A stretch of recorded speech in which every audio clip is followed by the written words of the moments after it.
I'm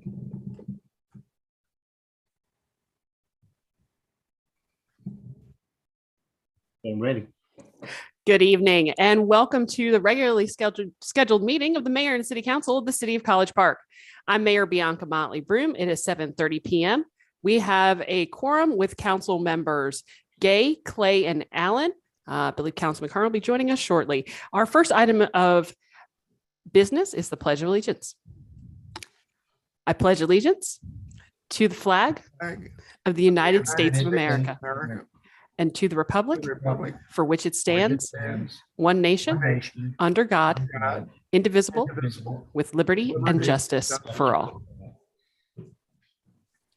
Our invocation this evening will be handled by Chaplain Walker.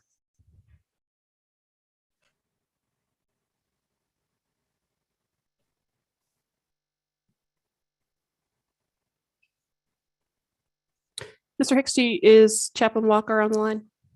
I'm trying Yes. to. Oh, okay, there you go. Good evening. Good evening. You can hear me. Yes. Yes, sir, we can. Let us pray. O Spirit of faith, hope, and love, we pause for a moment or two to focus our minds and quicken our hearts. Let us be reminded that this time in prayer is holy time, a time for each of us to be aware that the reality of spirit is just as important as our concerns for civil and national allegiances. May the spirit of inspiration impregnate our minds and hearts as we gather to do the work of governing and executing the rules and regulations of College Park. May we enter this meeting with universal love in our hearts for one another and engaging our best for the inclusion of the common good for all. These are very stressful times with a lot of anxiety, uncertainty, doubt. For us locally, statewide, nation, and world tensions as they continue to mount to the possibility of armed conflict and violence that could change life as we know it. We are anxious and in need of being embraced by love and understanding. So give us the courage to support each other as we seek to ensure the presence of reason and care for all people. In the spirit of inspiration and thanksgiving, we are mindful of our mayor and our city council members, and we give thanks to them for their time, their talents, and their concerns. Use their minds and hearts in continuing to care for our city government. We also give our thanks for all leaders and their respective city departments, and our attention of thanksgiving to all city workers whom we cannot do without. May they feel our concern for each and every one. May we leave this meeting better than when we have gathered. Assist us to feel proud of our dialogues and political actions taken at this meeting. Let hope be instilled in all that we do. May we now go in peace and love. In the name of faith, hope, and love. Amen. Amen. Thank you. Item number 2, additions, deletions, amendments, and changes to the agenda. I know that we have a number of them. Yes, ma'am. We have 3. The first item is item I, which the police department is seeking approval to purchase a replacement vehicle in the amount of $22,943 under a state contract. Item J, Economic Development is seeking approval to receive a grant from the Atlanta Regional Commission on Livable Centers Initiative in the amount of $28,690. And item K, we are seeking approval for the mayor to sign a MOU with the National League of Cities for the Southern Cities Economic Inclusion Initiative League. That's it. Any other additions, deletions, amendments, or changes? Mr. Denmark, do you have one? No, ma'am. No, ma'am, I do not. Okay. So we'll have discussion of the assistant city manager position at the next meeting. Is that the plan? I take my direction from the city manager. So I provided some information as it relates to that item. However, it was not, I thought that the city manager was going to decide whether or not it would be presented to the council this evening or at a future meeting. Okay, now, are you speaking of me or Mercedes? You must Talking about me. Okay, so my understanding was that you had come up with some information and that you would be presenting your resolution to it in open session because it wasn't appropriate for closed session. So my understanding was that you would be doing that this evening. Okay, I'm happy to do that. I'm happy to do that. I sent the resolution, and I'm happy to do that. Okay. All right. And so that IJKL. All right. Thank you, Madam Mayor, for the clarification. Thank you. Assistant city manager. So we've got 4 things to add. Is there a motion? I move to approve with discussion. Yes, sir. Second. Okay. So motion by Councilman Clay, second by Councilman Carn. Councilman Clay, go right ahead. Yeah, I realize we're in a transition tonight, so I assume this is a fluke, but we got the minutes very late for the regular session. I know I turned it around in about, I don't know, 20 hours. It didn't get into the upload to the packet initially, and we had to get an adder for that. We got an adder for several different items. And I'm wondering, going forward, we had moved the distribution of the packets back to Wednesday. It had used to be Thursday. Frankly, I think it's great that we have it on Wednesday, except I'd rather get a full packet on Thursday than have a whole bunch of items come in after the fact that, for one thing, since they're not in the packet, the public has no idea that they're on the agenda. And in fact, if they had wanted to comment on them in public comment, they can't do so because they don't know about them. Plus, I have an issue just technically of dealing with them. I like to have all my stuff in one packet. Maybe that's just me. Maybe no one else feels the same way. So I move to approve I move to approve it. I think we need to do them, but I think in the future, we need to do a better job of getting everything into the packet. And Ambrose, Thursday was always fine. I mean, it's enough time. I don't think there's a need to rush Wednesday, especially if we're, got so many add-ons coming in and whatnot, like you said. So I'm fine with Thursday. I don't know if we changed it to Wednesday for a reason, but if you did it for us, I mean, for me, Thursday gives me enough time. So. Well, the unfortunate thing is one of the items we did not get until Friday because they got approval from the people that were getting the car. They didn't think they were going to be able to get the quote, and they didn't think they had a car. And then the item for the Atlanta Regional Livable Centers, we got that item today. And due to the date, we had to add it to the agenda. And then I think we found out about the MOU with the NLC on Thursday evening. So even if we had Thursday, we would have still had to add these items. Those couldn't have been helped. Well, maybe I said like it may have been just a fluke this time. I think it was a fluke. I mean, for the most part, make sure that we're not regressing somehow. No, sir. All right. All those in favor? Aye. Aye. Any opposed? Any abstentions? Motion passes unanimously. Thank you, gentlemen, for those additions. Item number 3, presentation of the regular session minutes from February 7th, 2022. Motion with corrections. All right. Thank you, Councilman Carn. Is there a second? I'll second it.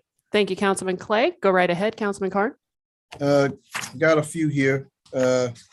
The first packet page, I'm glad we corrected my name here. I had our former council member on here on the title minutes, but that was corrected. Thank you for that. Packet page number 7, line 63. That should be Councilman Allen said, as opposed to Councilman Carn said. Yeah, I had that as well. Yep. Let's see. Packet page 14. Packet page 14, line 389. Councilman Carn said that was part of my question as well. First, I asked that these folks be on this session here as opposed to session, as opposed to section. Packet page 15, line 411. Let's see, what do we have here? Recommended they read thoroughly the next time. I now can't even read my own handwriting, which is what I changed this to. It was just a because after the next. Where's the because? Where line 411, the next time, it was just because the next time, something like this. Okay. The other small thing was on line 415, that these things as advertised, that these businesses do things as advertised. So instead of think about, it's things as advertised. Yeah. as advertised. Yeah, ED, yes. Okay. Packet page 21, line 669. Councilman Carn said, good. How much as opposed to how long? Just a small one there. Packet page 26, there were a few on here. Packet page 26, line 890. That was Reverend Gerald Durley, Durley. Also line 892, the same thing, Reverend Durley, 892, Reverend Durley. Line 894, Commissioner Khadijah, as opposed to Commissioner Odessa. I don't know who that is. Packet page, line 5, that's Caesar Mitchell, as opposed to Margaret Mitchell. And line 911, Vice Mayor of this city over the years, as opposed to with the years. And I think there's one more. Packet page 27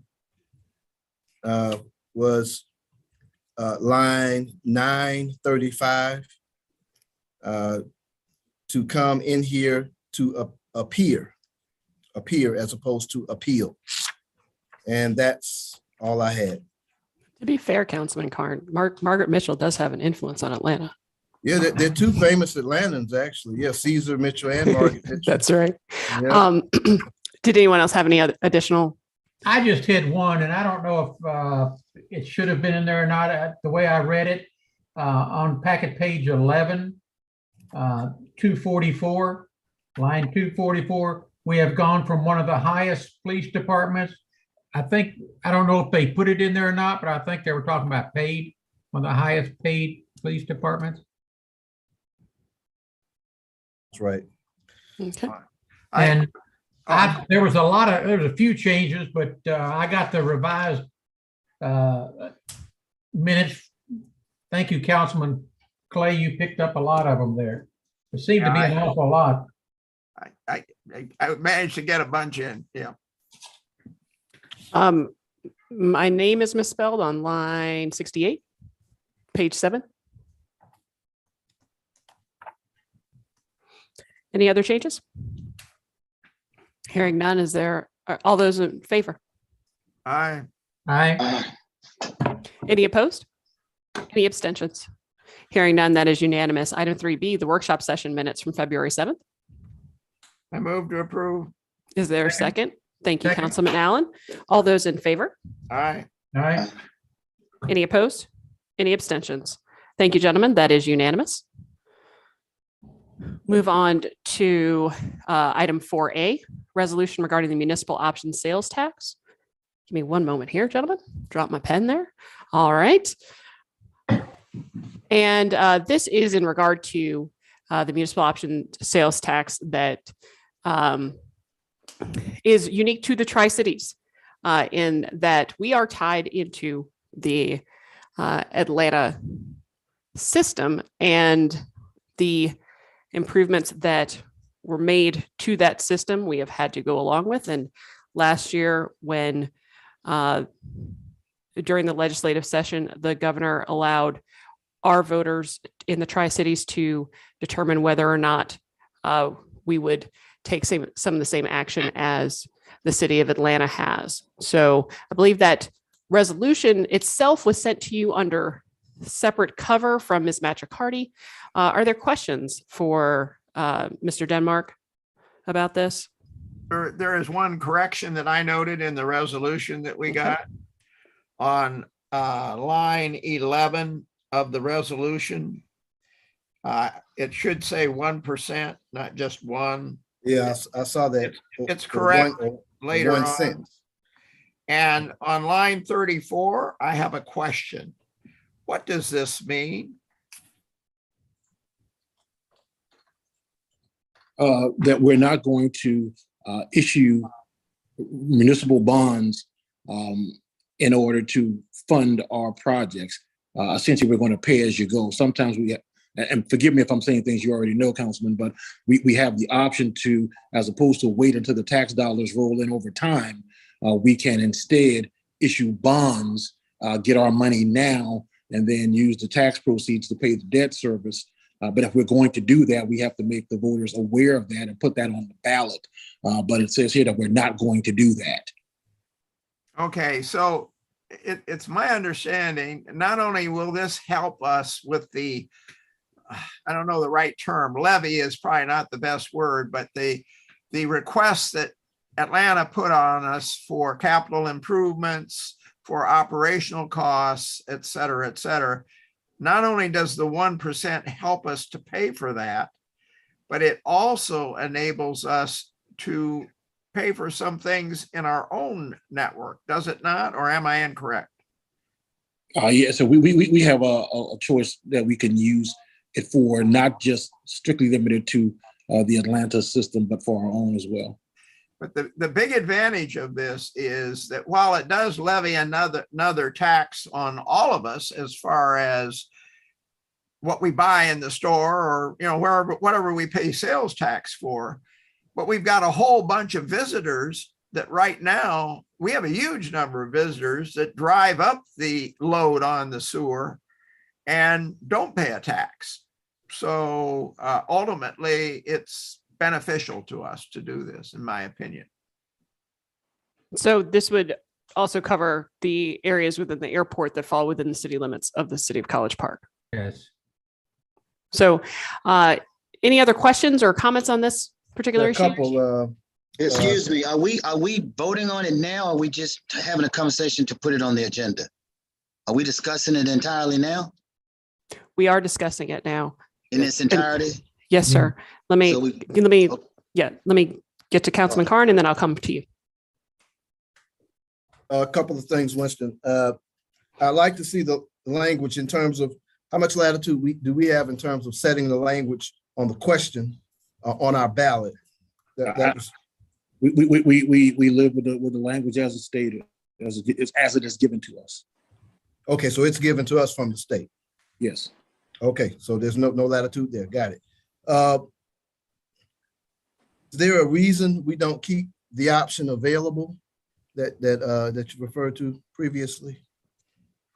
Well, no, I mean, if that's the will of the body, I mean, I think we could explore that. But this is just kind of the way it is written now, because generally we have not done that. But I mean, if we want to have the issue, we would have to change the way it appears on the ballot, because that would be they would have to check two boxes, not just yes or no, but then they would have to check a box to authorize the revenue bonds as well. And so, well, we certainly don't want to confuse the voters and to make it more confusing. Obviously, we want a big yes on this thing. I mean, looking at this estimate, and we've been talking about this for many, many years. And John Clayton, who did a great job, even before I left, it's funny, he was the lobbyist for Fulton County as well. And the legislator that passed away, the one that was kind of holding this thing hostage for many, many years, I guess it kind of cleared the way where we were able to do this.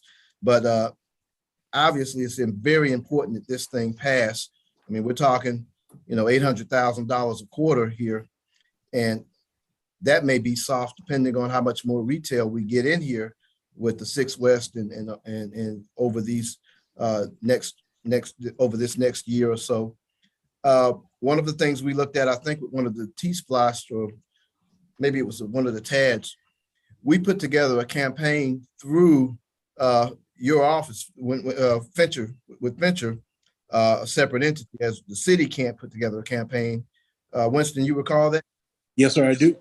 I think it's very important that this pass and people understand it in terms of the types of monies we're talking about, because the way I see it, regardless of how we do this year or how COVID does, if this thing doesn't pass, I think we're going to be looking at a property tax increase that we're going to have to at least consider.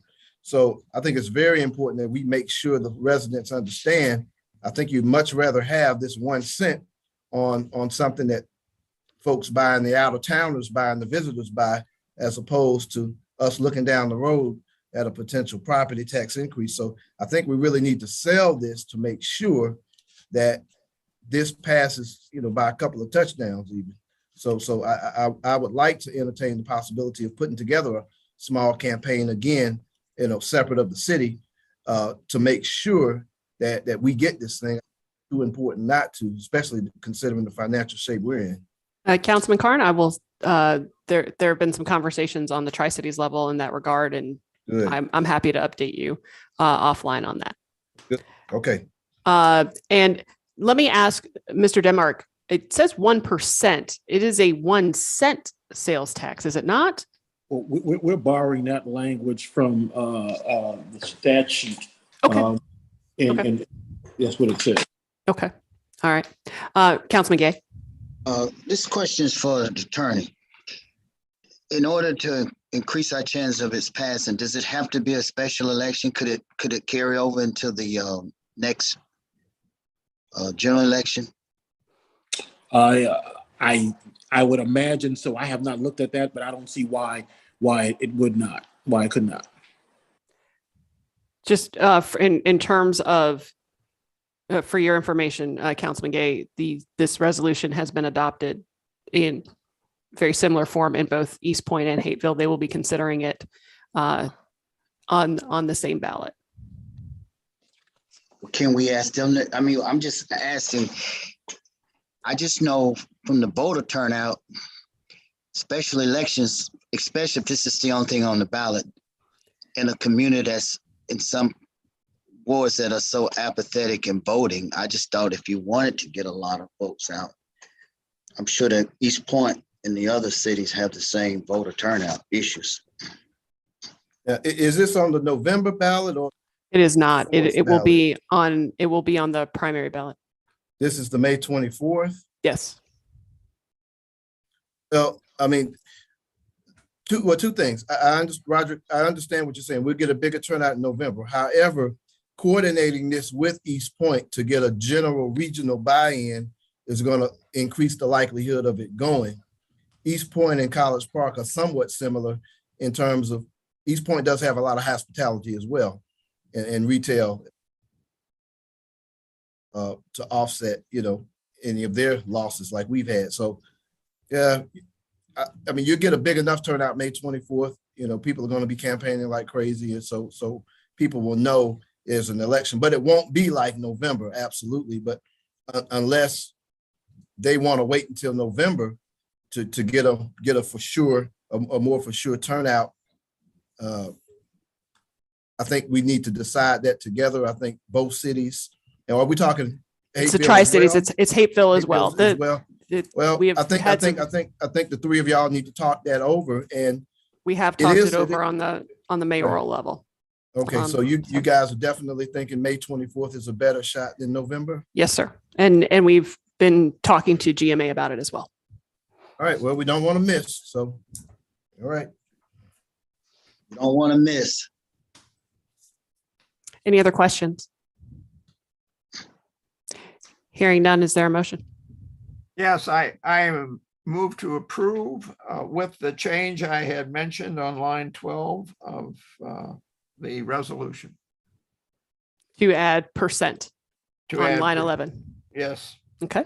Is there a second? Second. Thank you, Councilman Carn. All those in favor? Aye. Aye. Heard all four of you there. Thank you, gentlemen. That is unanimous. Item 4B, we have two proclamations to present. The first one to the immediate past BIDA chair, Ms. Eleanor Cornelius. I'll go ahead and read that. Whereas Ms. Eleanor Dean Cornelius, a Ward 4 resident for more than 36 years with a career in education for 40 years, has always found herself at the intersection of community enrichment with a focus on effective advocacy, social change, and equity. And whereas Ms. Cornelius's drive for social impact opened the door for her to become a member of the Business and Industrial Development Authority, BIDA, when she was selected as an appointee by the late Councilman Charles Phillips in 2013. Her service on the board was extended by Councilman Roderick Gay. And whereas in her tenure with BIDA, Ms. Eleanor Dean Cornelius served as BIDA chairperson in 2017, 2019, and again in 2020. She introduced revisions to the BIDA handbook, which identified protocols needed regarding the use of BIDA property, amongst other initiatives. And whereas Ms. Cornelius also worked diligently on several other projects, including recognizing businesses within the city of College Park during the COVID-19 pandemic, the Wally Park Airport relocation, the BMW facility, the opening of the Gateway Center Arena, and the groundbreaking of 6 West. Now, therefore, be it proclaimed that the mayor and city council of the city of College Park recognize Ms. Eleanor Dean Cornelius for her outstanding accomplishments, proclaimed this 21st day of February, 2022. And I believe Ms. Cornelius is with us this evening. Welcome. Thank you. Thank you. Good evening, Mayor and Council. I would be remiss if I did not thank Chair Lady Jamel McKenzie of Clearly College Park Business Industrial Development Authority, better known as BIDA, for organizing this presentation.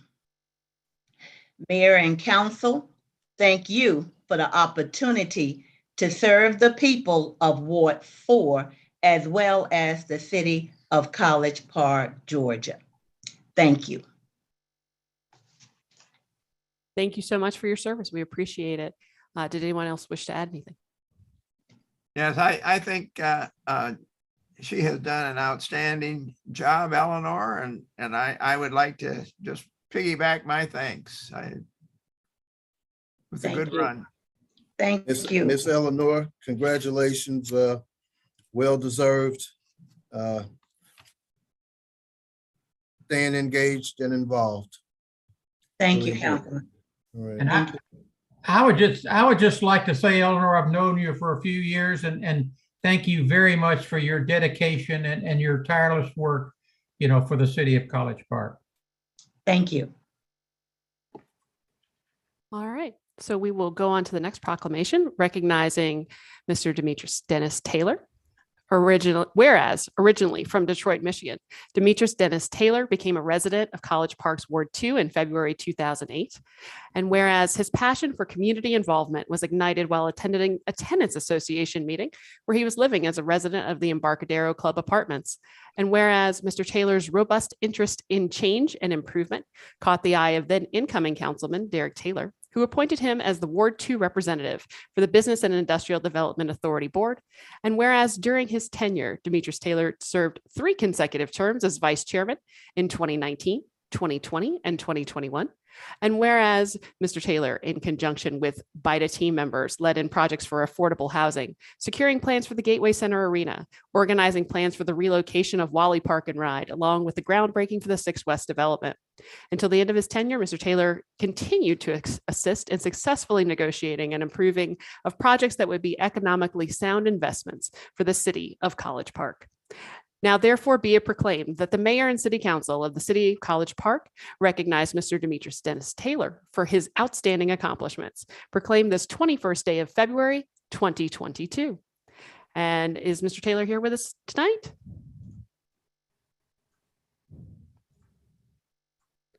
I don't see him, but we want to make sure that we are thanking him for all of his service to BIDA. And if anyone wants to add anything, please feel free. I want to take a second and thank Derek for the participation. Thank you for the service. Great job. All right. Well, we will go ahead. I would just like to say, Demetrius, thank you very much. I consider you a friend and appreciate your service to BIDA and the city of College Park as well. And I would like to say, Demetrius was new to BIDA and somewhat new to the city, I believe, and new to governmental position. I thought he brought a fresh perspective to the BIDA, and I appreciated his comments. All right. Well, we will go ahead and move forward. Thank you, gentlemen. The next item on our agenda is remarks of citizens. Ms. Moore? Good evening, Mayor and Council. I have a few emailed citizen remarks, so I'm going to go ahead and start those now in a moment.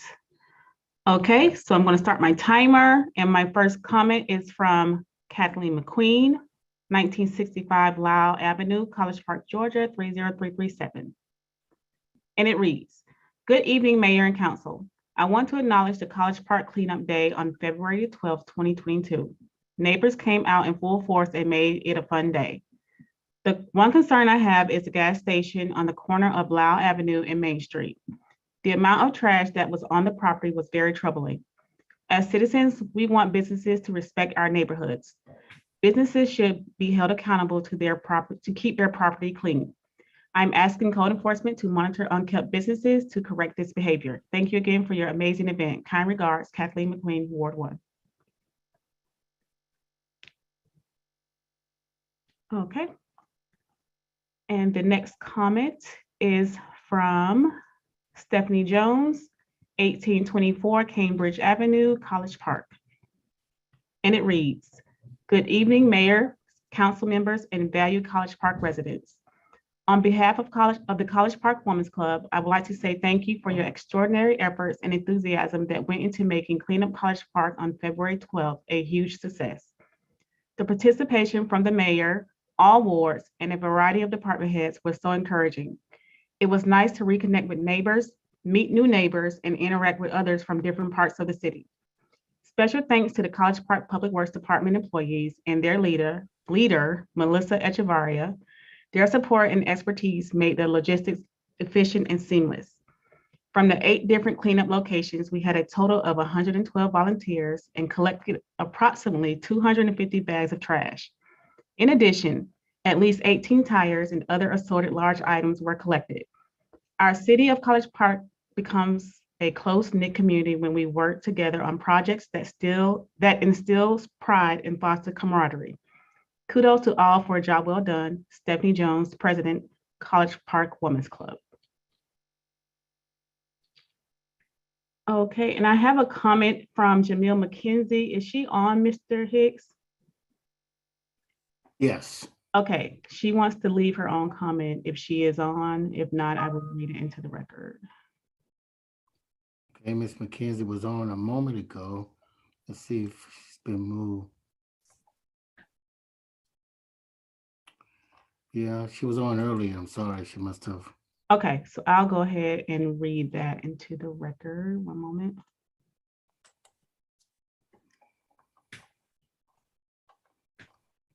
Okay, and I'm going to start my timer. And it reads, greetings, Mayor and Council. My name is Jamil McKenzie. I reside in the Link subdivision in College Park. I currently serve as a chairman of the City of College Park's Business Industrial Development Authority. I am making this comment this evening to thank you for honoring our former BIDA members, Eleanor Cornelius and Demetrius Taylor, with each a proclamation this evening. I had the pleasure of serving with Eleanor and Demetrius on BIDA for approximately 3 years. As a new board member, Eleanor and Demetrius extended kindness towards me and embraced me by helping me get acclimated to the mission and purpose of the BIDA board.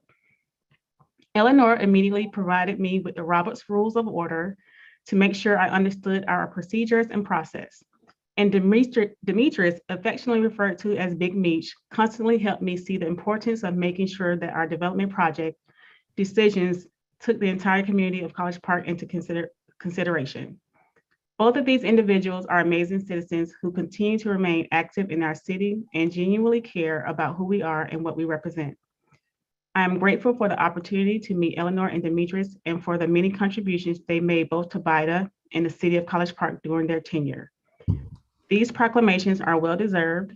I wish each of them the best as they continue to shine as beacons of hope and light in our great city. Thank you.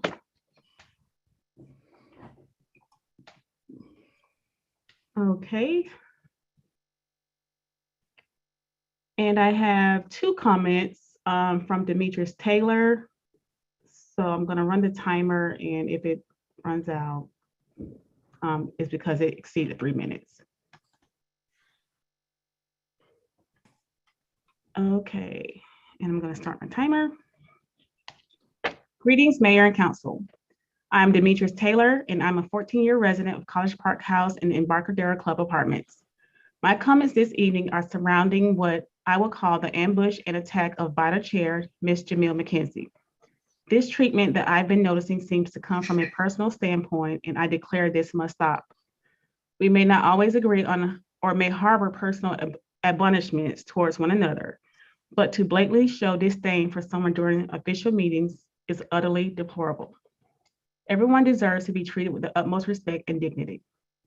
During the last BIDA meeting, she cleared up all misunderstandings that have been brought up to the attention of everyone. But there is still a covert question on the table regarding a conflict of interest because of the wonderful organization that she runs, Ignite. The question on the table was in regard to the United Methodist Church.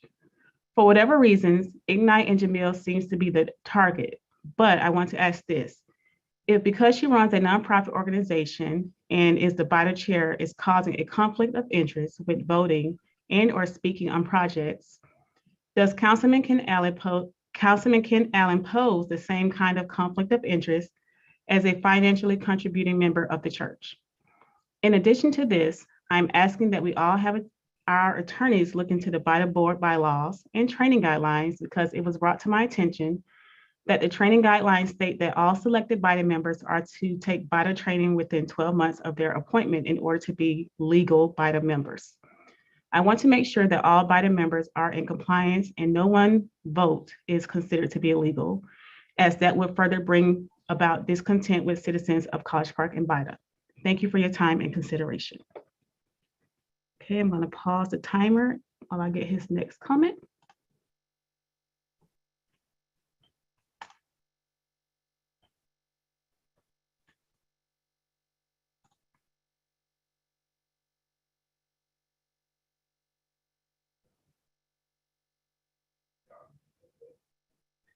Okay, resuming timer.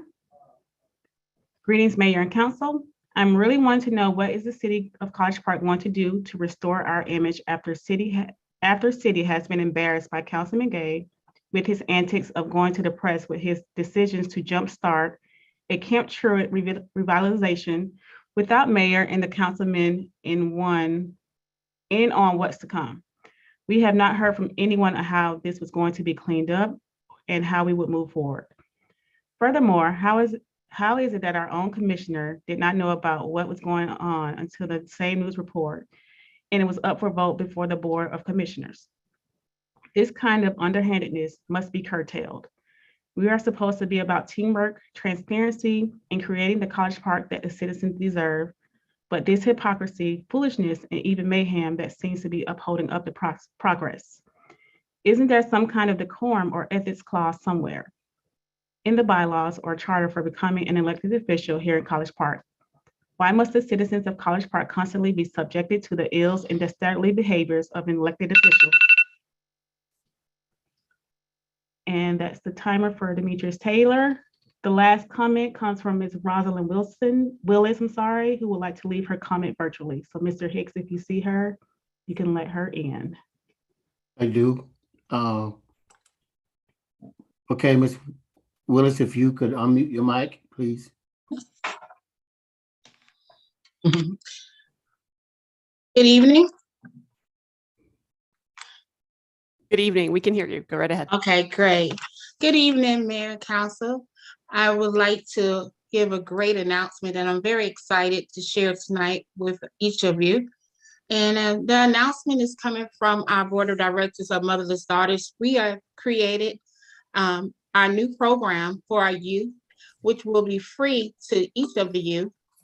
And we are gearing it towards Clayton, Fulton, and also City of Atlanta. We would like to invite 6 participants for each ward, Ward 1 through 4, with 2 from each ward we prefer, to come in and join us for this new initiative of the Youth in the Aviation Program, which we have partnered with our title sponsor, Hartsville Airport, and we are ecstatic to have this opportunity for our youth. One of the things that I always thought about is to make sure that we can create careers that don't just help them pay their bills, but to also make sure that they can come in and have a career that can involve them being involved with generational wealth, investing, and also giving back to the community. So I'm very excited to share this information. I have already sent over an email to most of you on the line tonight that I see here in front of me. And I will also send it over to Michelle. Good evening as well. I know I have talked to you in the past, but I would like to share it as well with you with the Rec Center. Mainly my idea was just to make sure that the opportunity is at a grasp for our youth that's right here in back of the airport, right here in their backyards. I feel that the opportunity has standed here for them, but I want to be able to be someone in the community along with my partners and other participants that have came in and supported Motherless Daughters with our initiatives in the past. We are approaching our 10th year this April, and I know I have not came to the city council or mayor the last year or so. We have been still very busy. If you can look onto our website and also on our Facebook page, you see we've been very busy still, even during the COVID years that we have all endured, but we have still strived through this time in this process. So I'm just very excited to share this opportunity. I'm not asking of anything of anyone tonight. I just would like to just announce this wonderful opportunity. And if anyone had anything to ask or need any additional information, feel free to email me, reply back.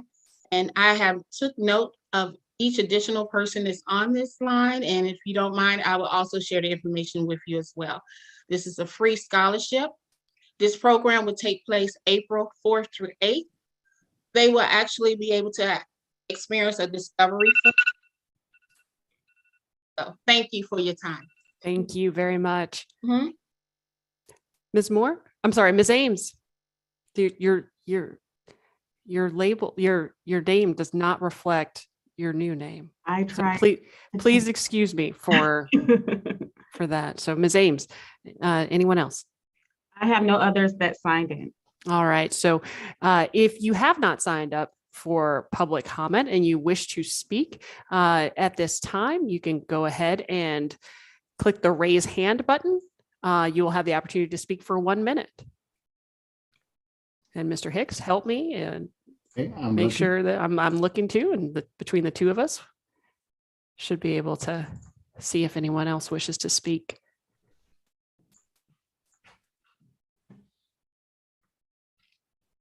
All right, seeing no one else, we will go ahead and move forward in our agenda. Item 6A is consideration and action on an appointment for the Ward 3 Keep College Park Beautiful Advisory Board Commission Board member. And I believe our agenda packet indicates that is Mr. Andre Joseph, who has some of the best jerk chicken wraps around. Let me just mention that, Andre Joseph has expressed interest in being part of what's going on in College Park and keeping College Park beautiful. He does own the wraps a lot on Godby Road, and I think it's very appropriate that we have someone from that area be on the board to help pass out the information or be a voice for the folks in that area. All right, any questions for Councilman Allen on that appointment?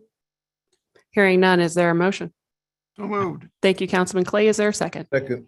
Thank you, Councilman Carn. All those in favor? Aye. Aye. Any opposed? Any abstentions? Passes unanimously. Thank you, gentlemen. Item 6B, consideration for an appointment to the Ward 4 for the Ward 4 position for the Board of Zoning Appeals. And that individual is Daryl Roberts. Councilman Gay, did you want to expound? Well, welcome aboard. Mr. Roberts is a new to our community and new to our ward. He's purchased a remodel home. He lives next door to his friend who also purchased a home. It's exciting to involve people who are new to our community to bring new ideas and new perspectives. So welcome aboard and look forward to him serving our community. Thank you, sir. So is there a motion? So moved. Motion. Thank you, Councilman Clay. Councilman Gay, you go with the second? Second. All right. Thank you, sir. All those in favor? Aye. Aye. I heard all four of you there. Thank you, gentlemen. That is unanimous. Item F7A is consideration of an action on a request from the College Park Main Street Association to host a wine stroll on March 17th. I believe Ms. Ames is the person who's probably, or actually Ms. Coakley? Yeah, I was going to pass. That's right. You're going to pass it to Ms. Coakley. All right. Council. Good evening. This is just to follow up. Our last wine stroll that we held in the fall was a great success, and we thought to bring it back for spring to have a second event. And this is just a follow-up request. It's just as simple as it was the last time. We will, one of our business has already put in a permit to do the alcohol, and we're just looking for a great weather and a great time. Any questions for Ms. Coakley? Hearing none, is there a motion? So Madam moved. Mayor. Madam Mayor. Yes, ma'am. Hey, Sorry. Michelle Johnson. I also wanted to piggyback on Renee. I think she forgot to fill me in. So we're also doing a collaboration with this event with the College Park Recreation and Culture Arts. We're doing a Jazz on the Lawn that same evening from 6:30 to 8. And we will also have proof of the putting out there offering beer and wine. So another collaboration, just like we did the last time with the wine stroll right there on the auditorium lawn there. So my apologies, didn't mean to, but I didn't want to forget about plugging it. We want to make sure that we're covering the whole event. So thank you very much. Appreciate that. Councilman Clay, I believe that you made the motion. Is that correct, sir? Yes, All ma'am, right. that is. And Thank you. And I will add that on to it. Okay. Is there a second? I second. Thank you, Councilman Allen. All those in favor? Aye. Any opposed? Any abstentions? Hearing none, that passes unanimously. Does my wine glass still good for this event, or are we buying it? Oh. We'll talk offline, sir. No, let's go for Main Street, yes. All right, items. Thank you, ladies. Appreciate your work on these events and the coordination between CPMSA and Recreation and Cultural Arts. I think just enhances the entire thing. So thank you so much. Item 7B is consideration of an action on a request to select a name for the Main Street alley located behind the row of businesses from Harvard Avenue to Columbia Avenue. Okay, the agenda item is also Renee Coakley. All right, thank you, Mr. Jones. Ms. Coakley. Yes, so not at the last council meeting, the one before that, mayor and council decided to have a name selected for the alley behind the row of businesses between Harvard Avenue and Columbia Avenue.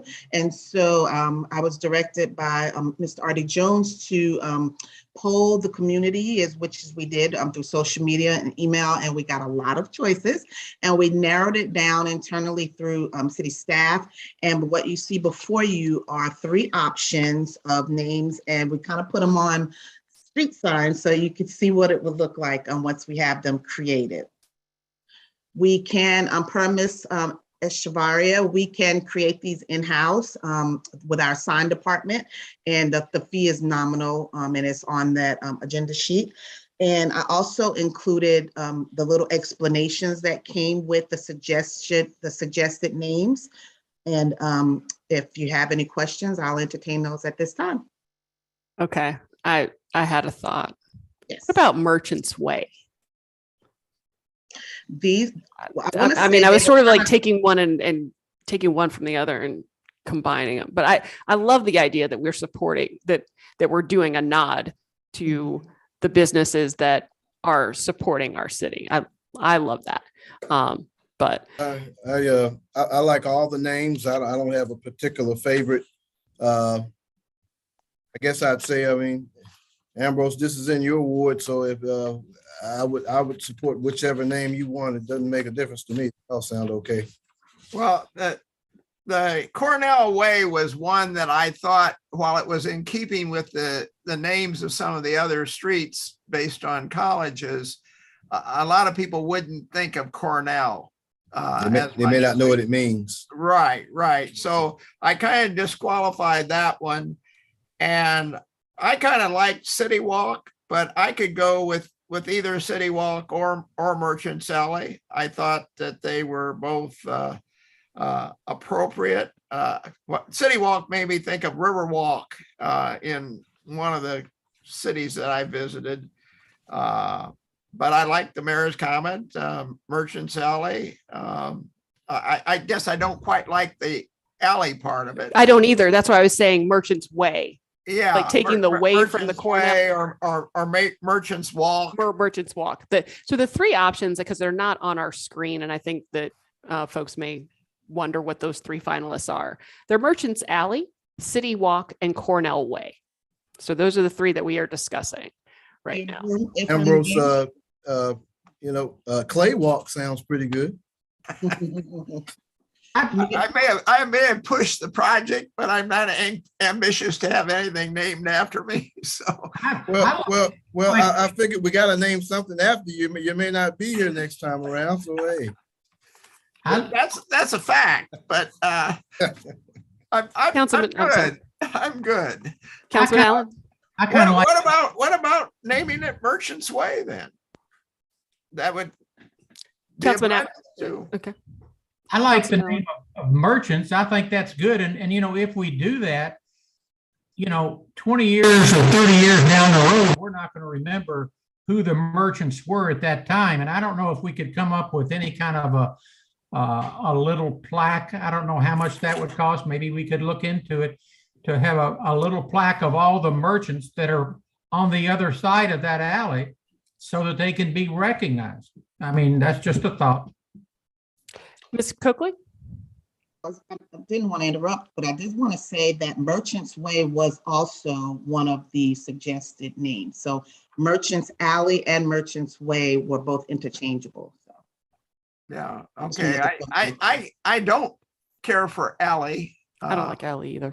For a variety of reasons. It reminds me of the old alley that we worked so hard to eliminate.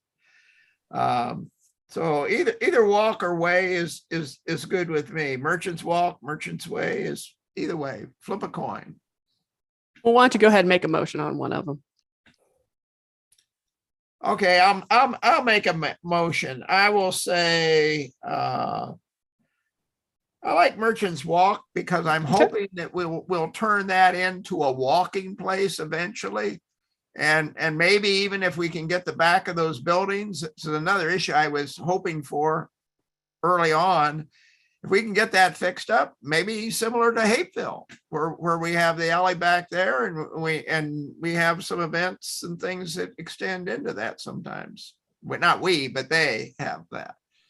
All right. So is there a second on Merchants Walk? I'll second that. Thank you, Councilman Allen. Any discussion? Hearing none. All those in favor? Aye. I heard all four of you there. Thank you, gentlemen. That is unanimous. Item 7C and 7D, we traditionally take together. Discussion and update on the top 10 delinquent property taxpayers and utility customer accounts. Any questions for Ms. Floyd Bradley on this? I had a question. Yeah. Okay, Councilman A, go right ahead. Okay, are we talking out? My question is about the utility, not the tax. So, Councilman Clay, is yours on? Go right ahead. I mean, we usually take them together, so go ahead. Oh, I just wanted to point out that one of the accounts, the business has been closed, and I think you may need to look at some options to protect your debt because I don't think that they're going to be opening back up the business on. Ms. Bradley? Ms. Bradley? Yes, sir. Can you send me the information on the business that's closed? Yes, ma'am. Thank you. All right. Anything else, Councilman Gay? No. No. Okay. Councilman Clay? Yeah, I on the property tax accounts, do we have any new status on those guys?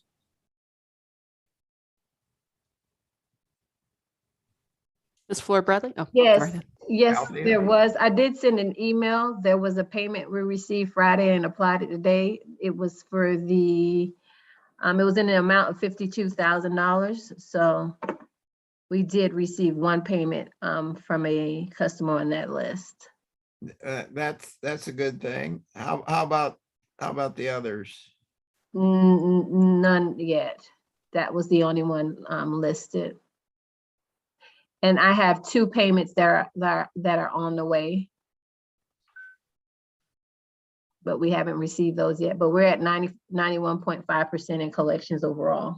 Yeah, no, I just worry about the fact that sometimes we let these things go and say, well, we want to be understanding and what have you.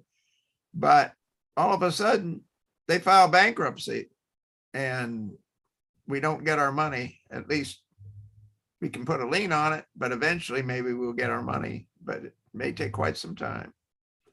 Yeah, traditionally we would wait 60 days and then give them 30 more days to pay after they've been delinquent. However, we're cutting that down. We're giving them 30 days, and then in the next week we will send out a 30-day notice with intent to lien on the property. So hopefully we will get something within the 30 days once they receive that notice. Yeah, and the only reason I make an issue of this is because in some cases, and I'm not going to say who's what and what have you, but we're talking about 150,000, 90,000, 70,000, 54,000, 52,000, et cetera. And that may be a small percent of the overall tax, but I can buy a new police car for a bunch of new police cars. Several, yes. All right. Any other questions for Ms. Floyd Bradley on item 7C or 7D? I have one more question. Go ahead, Ken. Okay, Councilman Carn, Roger. go right ahead. No, Councilman Roger, Carn, Councilman Carn, go right ahead. Go ahead, Councilman Carn. Delinquencies. Let's see, the express jet outfit. I understand the county took a look at this thing in terms of a county legal opinion. Now, I don't know if Winston's still on, but have we taken a look at that? I mean, it's just that at the end of the day, this is a good amount of money here. Yeah, yes, sir. We've taken a look at that, and I'm very familiar with the county legal opinion that you're referencing and Superior Court case that kind of flowed from that. We have taken a look at that, and that's something that in the coming weeks I'd like to discuss with the council in executive session about a path forward. Okay, because I'm thinking, you're saying we're talking about 18 and 19, so hopefully we at the least we get that. The other thing, I guess going over to the utility here. Okay, so I'd asked some questions about Polaris Camp Creek earlier. Now, my understanding is that we had them scheduled for cutoff on the 14th, and I wanted to see today if they were actually cut off or if they paid or what, because I gotten an email that said they sent in a payment that we didn't receive. So today I went to try to get some clarity. I was told they paid off their bill completely and that they were back on. But looking at this, I know this is dated sometimes. So is this just dated and incorrect, or? It's not incorrect. At the time we ran the report to submit it. They've made a payment since then, and we did receive the payment because they did send the payment through the bank, so it was an ACH transaction. But again, that was completed after the report was generated and submitted.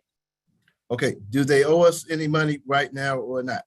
They do not owe us any past due balances. However, they have a current balance that's not due as of yet. Okay, but that's not this $8,000 and $7,600. It depends on which column you're calling the numbers out from. I don't have total unpaid. Total unpaid $8,600 and $7,600. They've paid to date. They paid the past due balance of $17,000. We had a past due balance of $17,000, I believe, for both properties, and they did pay that $17,000. Okay, I recall that. So the $8,600 and the $7,600, they still owe us. Is that what you're saying? Yes, if it's under 30 days, they still owe. It's not past due as of yet. But this says 90 days for the 86 and 90 days for the 76. That's why I asked. Yes, that has been paid. Okay, so they don't owe us this. Okay. All right. Okay, I follow you there. There was one other one that was no, actually that question was already answered. Oh, so we can still put a lien. Can we still put a lien on a business that's closed? I'm assuming we can, if they still owe us money. We can place a utility lien on the property if they own it. Am I correct, Winston? I don't know when they say they're closed or they file bankruptcy, but I believe that's what I thought. I mean, whether they open or close, I didn't think it made any difference concerning the property. Yeah, it would. We could place a lien on the property, but it's kind of. There's a difference between a utility lien and a water lien. So are we talking electric or are we talking? But there was one that Council Member Gay was referring to, that a business that had already closed. So my question was, could we still put a lien on that property regardless? Yeah, we could look at doing that, but like I said, there's two different sets of laws. One that relates to utility of water liens and then other kind of liens. But we'd look at it, and whatever actions we could take to protect the city's interest, we will certainly do that. Okay, well, Roderick, I know you had a question, but if you can indicate which kind it was, a tax one or the utility lien. Well, this was a business, and they don't own the business. So I'm thinking, I don't know if you can do a lien on the building. That's one of the clubs. It's a property owner. I think they Utilities lease. aren't in the person in the name, though. I think they But, lease. I mean, this is. I don't want to run too far afield here in terms of if we've got specific questions about liens on particular properties, it may help if legal and finance can get together to if there are particular questions about it. They may not be able to be readily answered tonight. So I want to give everybody an opportunity to do the research that they need to do to make that, to get you the answers you're looking for. Maybe they could give us some clarity so we would better understand. The only thing, I had two additional questions. I'm just looking at approximately $600,000 owed in property tax from businesses. And under the comment section, it doesn't appear that any of these amounts are being turned over to our attorney. I have I know a person with a $1,100 debt, and they've been in court for 2 years over $1,000 debt. And so my question, my thing would be, I think we should turn these over to legal once they get a certain dollar amount, especially considering our financial issues. And my second question is that I noticed there are two residents whose bill is over $2,000, and I noticed in the comment section it says senior, but I'm getting called every day from seniors asking me, is there any relief? So my question is there any guidelines for which seniors that we let go over 2,000, or is that by discretion, or do we have a guideline in place? Anyone over $1,000 normally they are disconnected, but whether we don't use any discretion, we use discretion depending on, we would work with the customer depending on their issues at hand. However, whether or not they're a senior or your residents, the rule applies to all. I think if they have a medical condition that we do not disconnect them. However, we do send them notices and put in place door tags that they could possibly be disconnected, but it's still, the rule still applies to all. Well, when you mention the rules applying to all, you know, I say it in one sense, I'm not so sure about that. And what I mean is, I think like the councilman said, it's very glaring. You know, over $600,000 in long outstanding property tax money that we truly need. But on the residential side, these are folks that are not in business, obviously, that are likely living paycheck to paycheck. And, you know, we address that up front and pretty quickly over relatively small sums of money for residents who at the end of the day, they're our constituents, whoever they are. But these businesses with over $600,000 worth of bills, it doesn't seem to be the same sense of urgency. Now, I could be wrong, but one thing I'd love to see this year, and Ms. Tice, I'm glad you're in here, this difference where these businesses are strung along, and I wouldn't say they get a pass, but we sure don't take action on them as quickly as we do on the residents for pennies compared to $600,000 plus. So I really think that's something we need to look at with a little more sense of urgency, equivalent to some of the cutoffs that occur with our residents. I mean, just a little fairness here. So I want us to take a look at that, and I expect to see that number come down a whole lot quicker, using whatever means legally that we can to move that thing forward and really make sure these businesses pay this money up just as quickly as we make sure our residents pay up and cut them off when they're overdue sometimes. So noted. And also traditionally we would wait 60 days, but we're only allowing 30 days. And so the intent letter to lien is going out in the next week. So as soon as those go out, we will place liens on a home sooner than we normally do.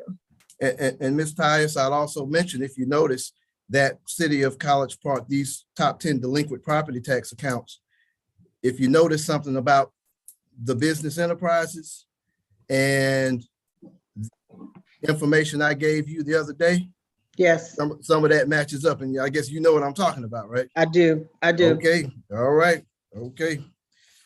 Any other questions or comments in this? on these issues? All right, hearing none, we'll go ahead and move forward. Item 7E, consideration of an action on a request for approval to apply for the Edward Byrne Memorial Justice Assistance Grant Funds to purchase emergency call boxes for the downtown business district. And this is Interim Chief McCrary. Any questions for her on this? What is a call box? What is that? They're like the boxes that are in Jamestown Park where residents can walk up, residents can walk up and contact emergency services if needed. Okay, well, speaking of that, the call boxes at the park don't work. Do you have those included in this amount? With this amount, we'll be able to purchase about 3 or 4. So we're just trying to see if we can find a modern day updated call box versus what we currently have. The question are you replacing the call blocks at the Phillips Park in this amount, in this purchase? Well, right now we're just trying to get them, and I want to come before you guys to see where we would place them on. I'm confused because it says the downtown business district. I thought that was the determination. But in the conversation, it was to be mainly in the business district. And then if the city liked the boxes, then maybe hopefully we'll be able to get some more to offset that cost. Okay. Is Michelle Johnson on the line? Give me 1 second.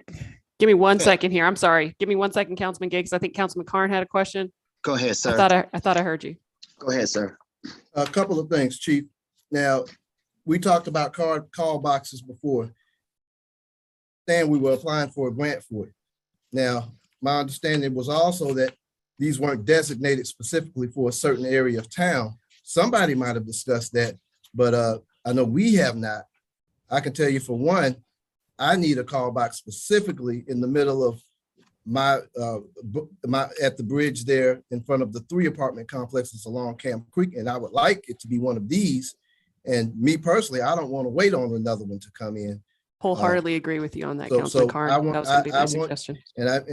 I just want one. I'm just asking early, so that there's no misunderstanding there. We need one right there. That's the ones with the blue lights on them, right? We're hoping to have the ones with the blue light. Yes, sir. The blue light, and if they don't have one, I want you to put one on mine. So I just want to put that on the record. I need one there. We need one there. Let me just put it that way.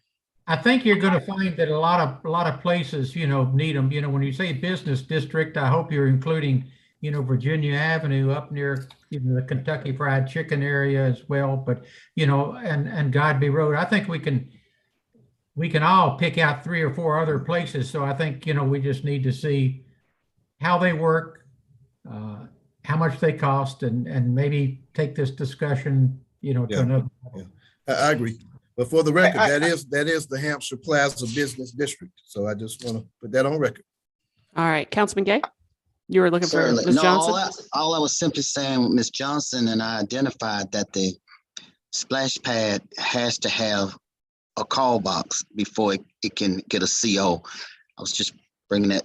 Michelle Johnson, you want to elaborate on that? Yes, Councilman Gay, I met with the call box people along with this discussion with the police looking at it, and we were getting a quote on either the blue light or updating the call box, because our call boxes out there have had problems with the batteries maintaining a charge, and that has been the issue because every year I have them out there. So those call boxes are being looked at for cost to be replaced.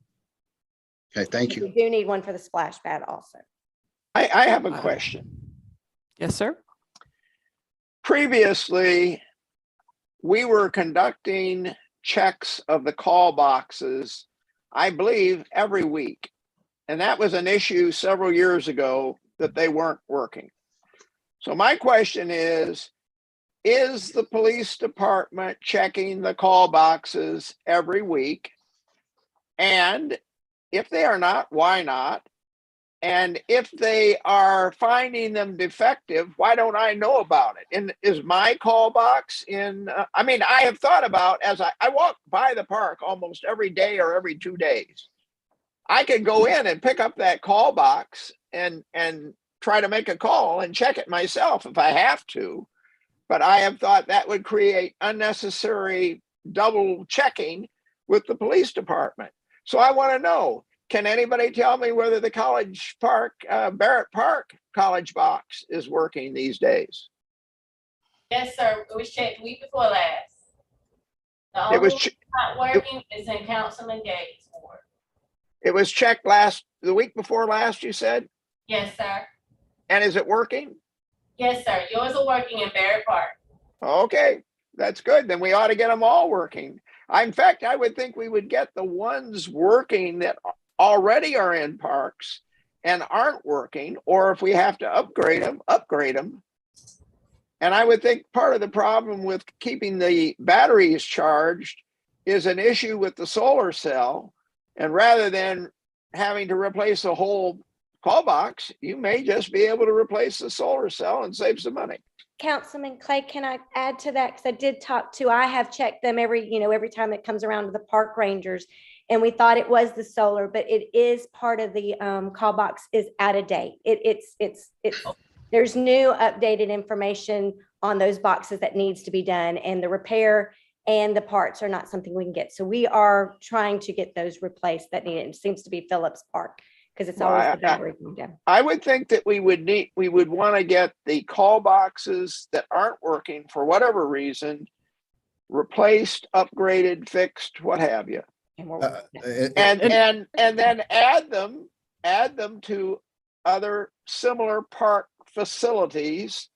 I doubt there's one in Willis Park. Is there? I would think that you would want one there. I would think you need to get the splash pad to have a call box, as Councilman Gay was suggesting. And then when you get done what we already have in place, and to be consistent with what we have in place, then you start saying, well, what should we be doing on Main Street, on Virginia, on Godby Road, Old National, wherever these places are. But let's get what's not working now working, and get it consistent, so we're providing the same level of service to our citizens. Just my thought. Councilman Carn, go right ahead. And Ambrose, I follow you on that. If we have some boxes out there and they're not working, I would almost go as far to say if they're not working, you almost want to take them down until you get some new ones and get them working, because theoretically speaking, that's a lawsuit waiting to happen. Potentially they would probably lose, but at the same time, that could be more trouble than it's worth if you got a box that is not working. In terms of the boxes in the parks, now in terms of in my district, I would rather have a box at that corner at the Hampshire Plaza business intersection as opposed to the park, because believe it or not, there's more congregating, more kids, and on that bridge corridor. If there's only one available, that's where I would want it. So just FYI there, but I think that was your call. Yeah. All right. Is there a motion? I motion. Thank you, Councilman Carn. Is there a second? Second. Any further discussion? What's the motion for? We've had a lot of to approve to apply for the JAG funds. Yeah. But not restricted to the locations that were suggested. Right. Just okay. Approval for clarify the motion. Modify that motion accordingly. All right. Councilman Carn and Councilman Allen was second. Is that right? Yes.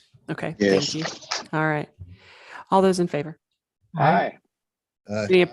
Okay. Thank you, gentlemen. I hear all four of you. That is unanimous.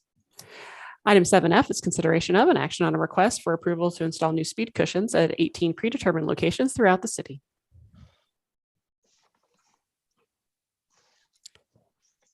I know we talked about this quite a bit at the meeting before last. Any questions for the interim chief at this time on this issue? Yeah, have we already bought the speed bumps? No, sir, we have not. I'm just sitting here looking at the cost, and we're trying to save money wherever we can. And if you could do the asphalt ones, they're a lot cheaper, and you could easily come up with another police car for that amount. or two. So, you know, I would agree with that. That's why I asked police to give us a bottom line number for 3 options. And you got that in your email. You got asphalt with and without gaps for cars to go through. And you got one for the speed humps. And it turns out the rubber cushion speed humps are roughly twice as much. I mean, you're talking another $48,000 or something, somewhere in that ballpark. The issue that I have, and I had a bunch of comments I sent to staff on this. The issue that I have is we've got people driving down the street,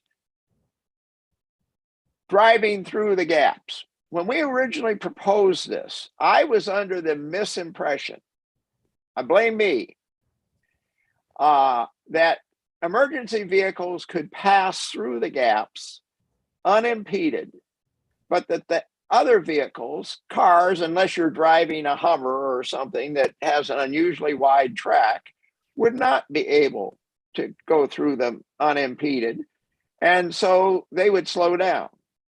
So what we found was we put them on Herschel Road, and I'm presuming if Public Works followed the specifications that we were originally given, and I'll leave it to Councilman Elmore in a minute to comment on that, but assuming they followed the specification, what we found were cars were playing chicken. They were going down the center line of Herschel Road, driving the center line to go through the gap at a higher speed.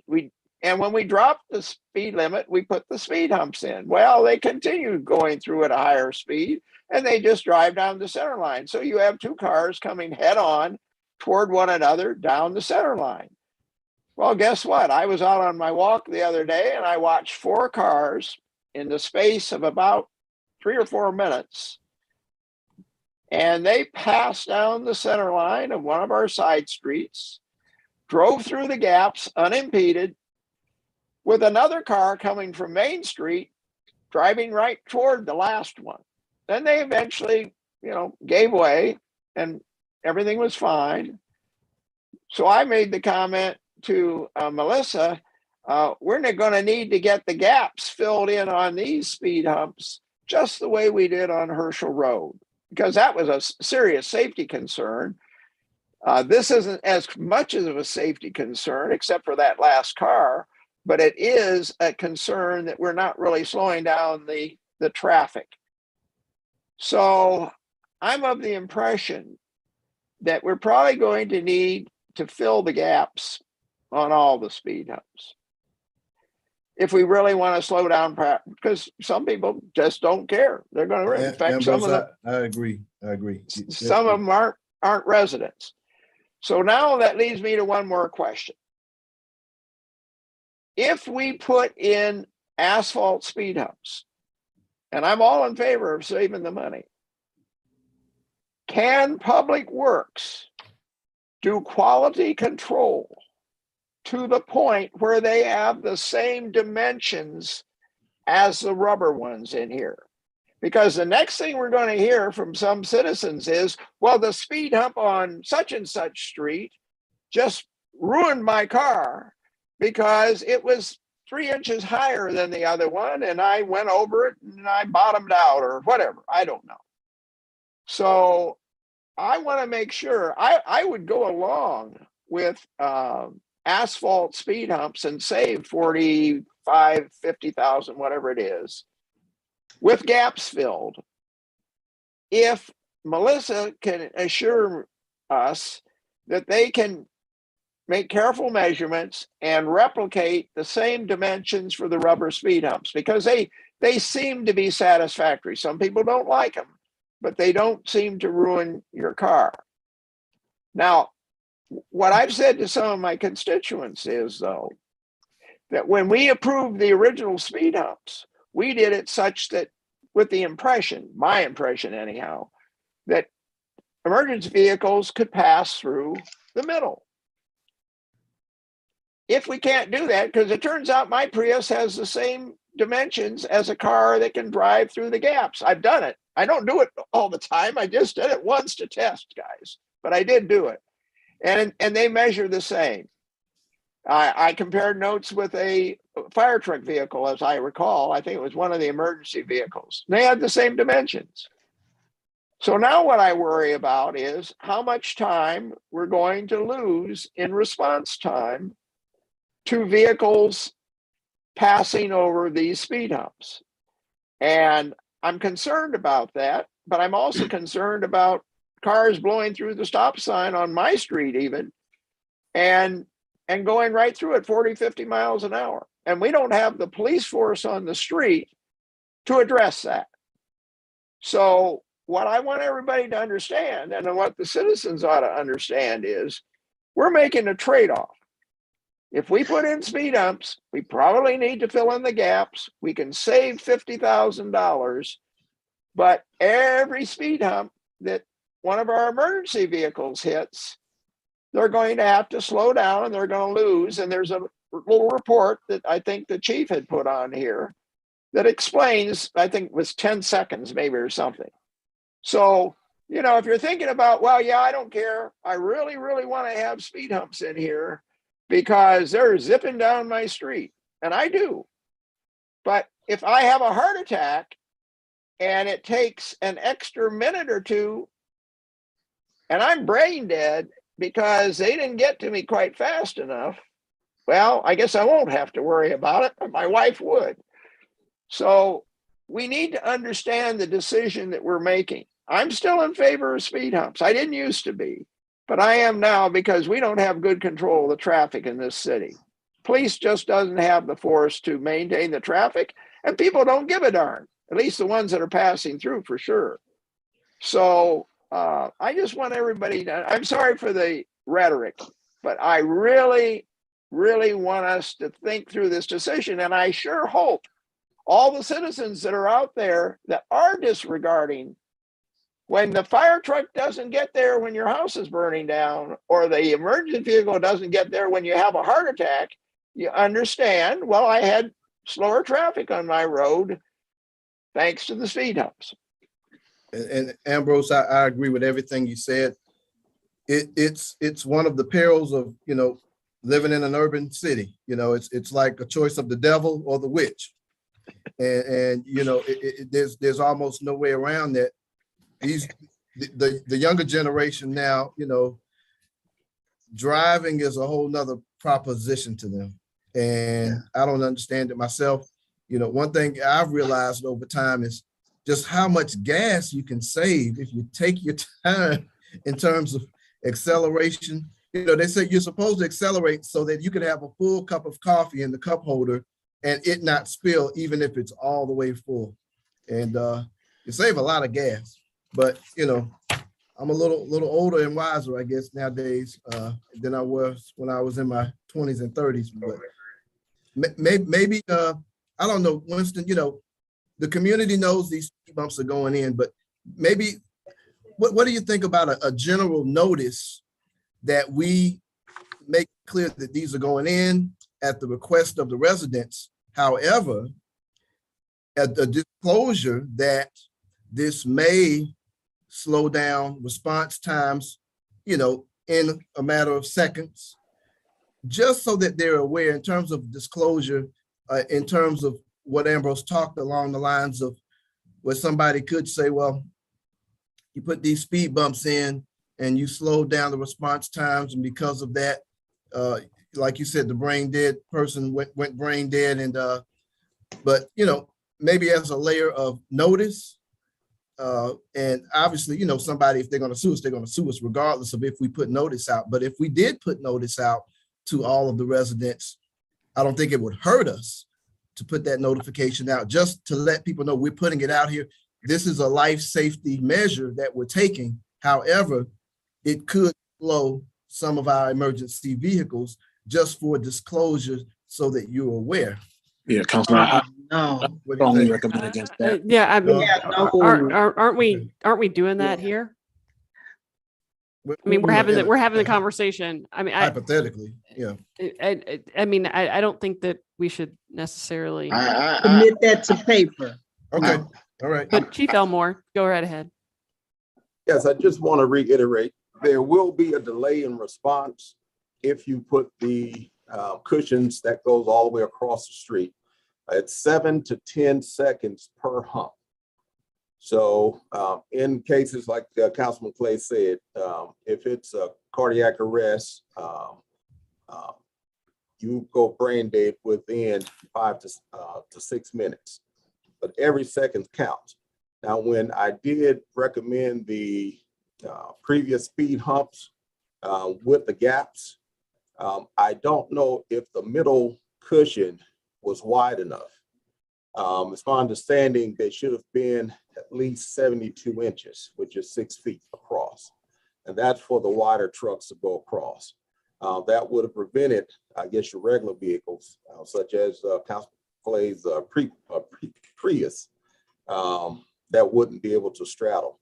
But I think that's what happened. I don't know if those middle cushions were wide enough, but it will be a delay in response if the trucks goes over those cushions that goes all the way across. Councilman Gay, Chief, I do you think think we should relook at that maybe we have made a mistake? Yes, sir. I think we need to take a look at that again, just to make sure, because like I said, I think those middle cushions weren't wide enough.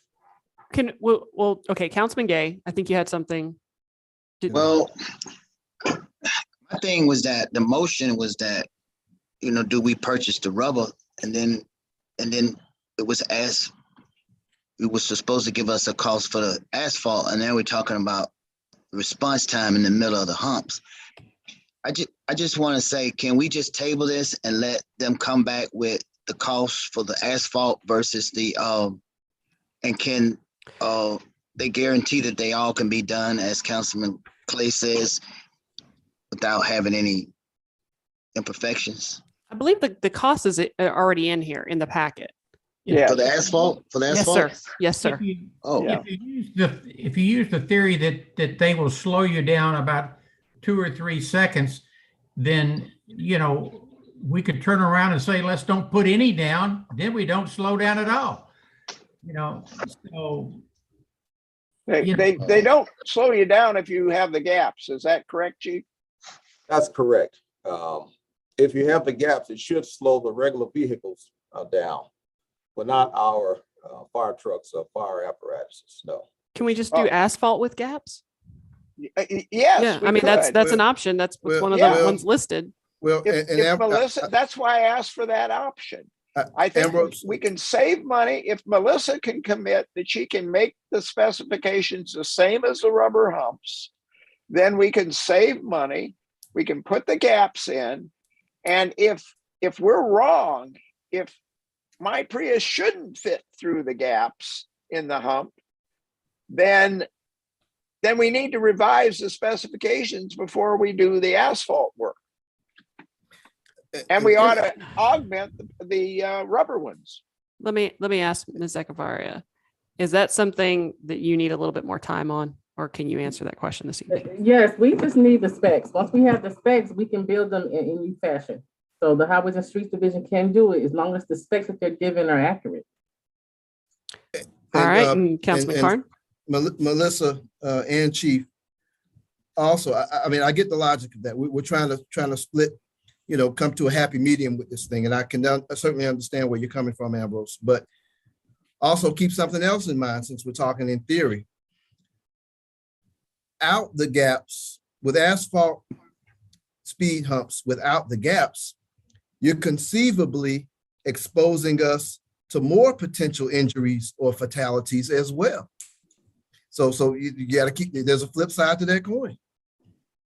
How so? Cause people to play chicken. So it's not a simple equation there.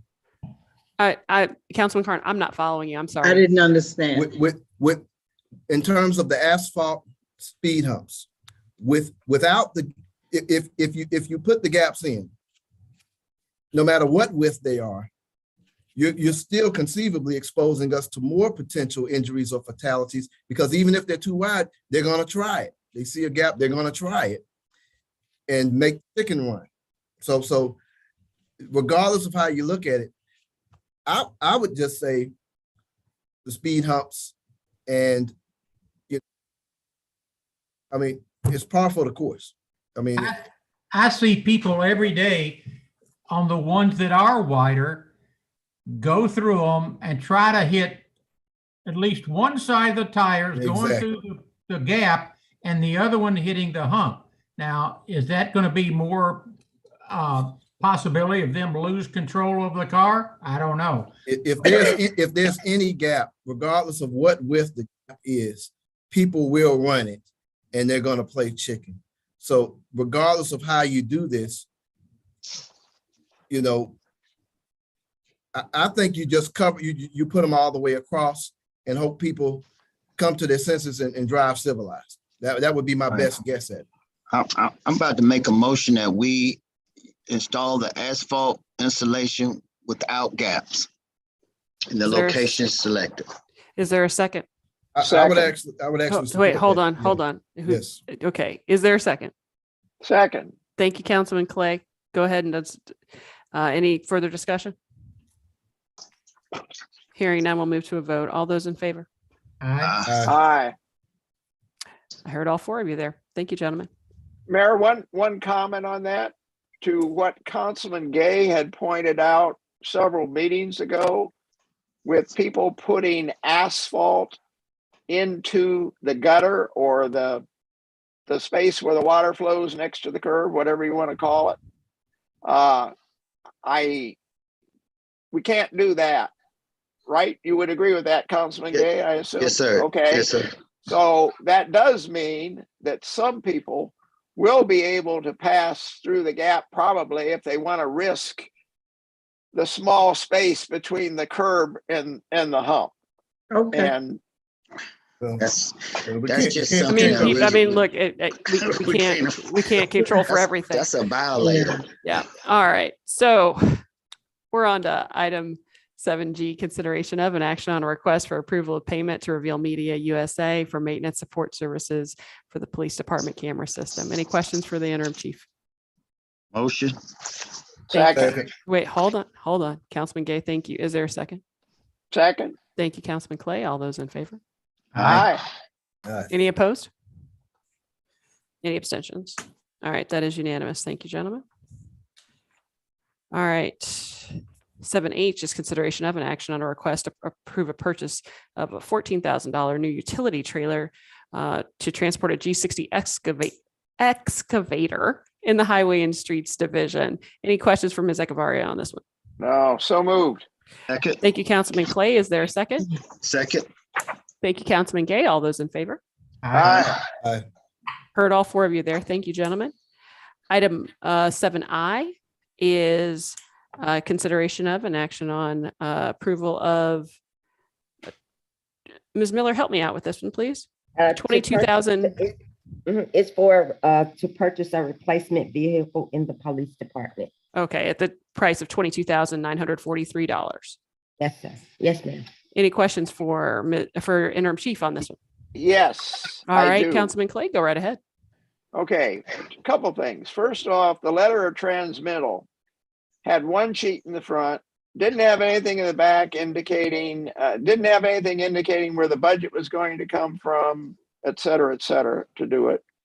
It wasn't a normal transmittal. It was an item that was added late.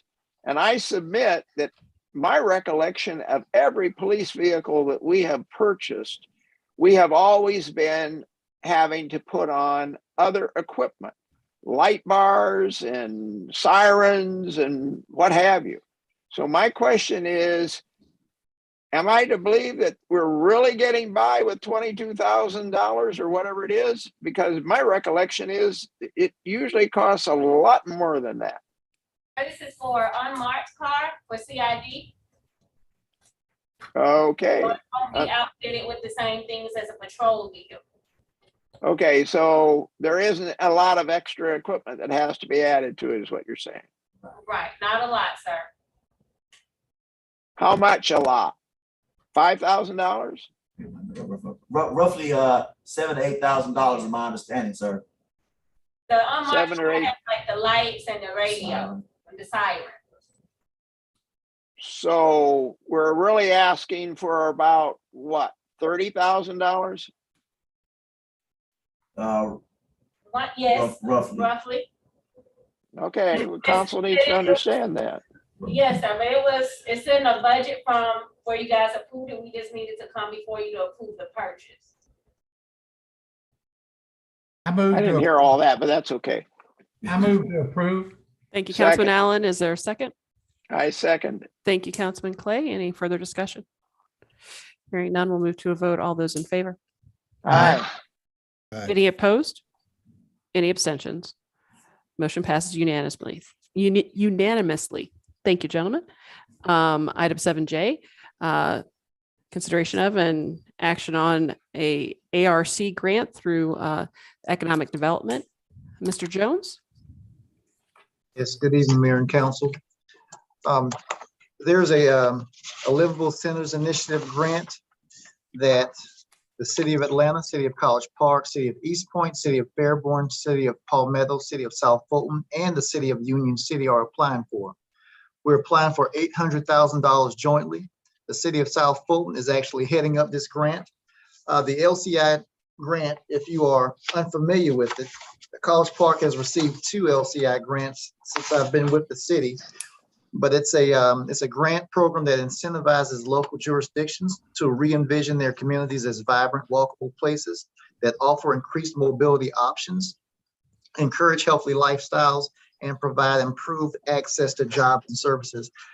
Some projects that came from Livable Centers Initiatives projects is the pad on Harvard, the multifamily development, Project Iron over at the Methodist Church, and also the 6 West development, all started off as LCIs. This particular project is going to cover the Roosevelt Highway Corridor Study. That's what it's called. It's going to start from Lakewood Amphitheater in Atlanta, and it will go all the way to Palmetto. It's approximately 24 miles in length, and the City of College Park's Main Street and Highway 29 is part of that project. What we're doing is we're coordinating going in as the South Side cities all together to make the project stronger, or the grant application stronger. And we're also $800,000 is being applied for. There's a 20% match that's required. Our portion of the grant match is the $28,690. Of course, this is not budgeted now. This will be budgeted in the next fiscal year, but if we do secure this grant, our portion would be $28,690. In the information that you received today, the way that the match amount is actually calculated is calculated from the miles along the corridor that you're at the portion of Highway 29 that's actually in the City of College Park, which happens to be 4.42 miles. Our percent comes up to 17.9%, and that correlates to $28,690. This application is actually due on the 28th of February, and it's required that we have a letter of support which says that we commit to the $28,690. And what I would like to ask Mayor and Council is authorization to apply for this grant and commit to writing the letter to the ARC, which is also in the information that was provided to you, to the ARC. Are there any questions? Fantastic project. Absolutely. That is so needed. Absolutely. I move to approve. Thank you, I'll Councilman second Clay. that. Is there a second? Second. Thank you, Councilman Carr. All those in favor? Aye. All right. Thank you. Thank you. That was unanimous. Thank you, gentlemen. Item 7K is consideration of an action on and approval to enter into a MOU with the National League of Cities Institute in regard to the Southern Cities Economic Inclusion Initiative. City of College Park has been, I believe, one of 16 cities selected in the Southeast to, with support from the W.K. Kellogg Foundation, Annie Casey Foundation, and the Federal Reserve Bank of Atlanta, to collaborate with NLC to design and implement local economic inclusion strategies that close racial and economic equity gaps for residents and businesses of color. So we are excited about the opportunity, and as soon as we they need that MOU by March 2nd, which is before our next meeting. We're almost immediately thereafter, we're going to figure out how to get an initial $10,000 planning grant towards some of these initiatives. So any questions on this one, gentlemen? Yes, Mayor, I have several. First off, to be honest, as of the time we got this, it wasn't in the packet, and I understand why it wasn't in the packet, but I haven't really had a chance to read much of the material. I skimmed a little bit. I recall seeing that there are 2 different roles that a city could have in that. Can someone explain that? Yes, there is the deepening the bench cohort and the building leadership cohort. And so one of them works to sort of help us get our team together. And another one is more collaborative with the other cities. So would we be participating in both? We're participating in both. Yes, sir. Is there any additional charge beyond the initial $10,000? Like that's a grant that we would receive to do the work. Yeah, but I'm thinking about personnel involvement. What's the total drain of the program on staff costs? Do we have any idea of that? I could not share with you. I think most of the drain is on me. But we have been working in collaboration with Aerotropolis Atlanta on this initiative. We both us and Forest Park had been discussed amongst Aerotropolis to apply for this, and we were selected. Well, Mayor, you don't get paid overtime, so you're there's no cost to the city. There you go. That's right. That's right. I'll move to approve. Is there a second? Thank you, Councilman Carn. Any other questions or discussion? Hearing none. All those in favor? Aye. Aye. Thank you, gentlemen. That is unanimous. Appreciate it. Item 7L, discussion of a resolution for the creation of the assistant city manager position. Mr. Denmark. Yes, ma'am. Thank you, Madam Mayor. Based on prior discussions with Mayor and Council, we talked about the need to take official action to reinstate or reestablish the position of assistant city manager. So I have prepared a resolution that would accomplish precisely that. I do not know whether this resolution has been shared with the members of the city council to this point, and if not, I would like to read. The text of the resolution. It is a very short and simple resolution. I will say generally, globally, we're merely reinstating the position and authorizing the city manager to fill the position. And that's essentially it. And with your indulgence, Mayor and Council, I would just text of the resolution to you. That is the desire to take action this evening. And I appreciate the fact that this is not before the council. This is highly unusual. Councilman Clay has lamented the fact that multiple items were not in the agenda packet this evening.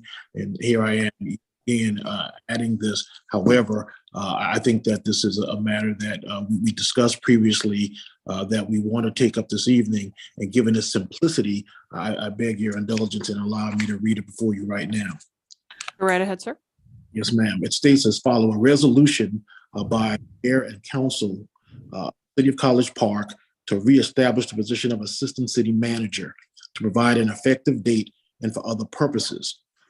It states, whereas the governing body of the City of College Park, Georgia, is the Mayor and Council thereof, and whereas the City of College Park previously maintained the position of Assistant City Manager, and whereas the Assistant City Manager position was eliminated in 2012, and whereas the Assistant City Manager position was removed from sections of the City Code in 2018, and whereas the Assistant City Manager position was funded in the 2021 and 2022 city budgets, And whereas the mayor and council desire to officially reinstate the position of assistant city manager, be it and it is hereby resolved by the mayor and city council of the city of College Park, Georgia, and by the authority thereof that, one, the mayor and city council hereby reestablish the position of assistant city manager. Two, the city manager shall appoint and may remove the assistant city manager in the same manner as with department heads under the city charter. Three, the job functions and responsibilities of the assistant city manager shall be determined by the city manager. And four, the assistant city manager shall report directly to the city manager. Be it further resolved that any provisions of this resolution, should any provision of this resolution be rendered invalid by a court of law, the remaining provisions shall continue in force in effect until amended or repealed by action of the governing body. Be it further resolved that all resolutions or parts of resolutions in conflict herewith are hereby expressly repealed to the extent they conflict with this resolution. Be it further resolved that the effective date of this resolution shall be the date of its adoption. So resolved, City of College Park, Georgia. Madam Mayor and Council, I would submit to you that this resolution essentially accomplishes the dictates of the council as expressed in previous meetings, and that I urge your adoption this evening. Any questions for Mr. Denmark? Yes, I have. Go right ahead.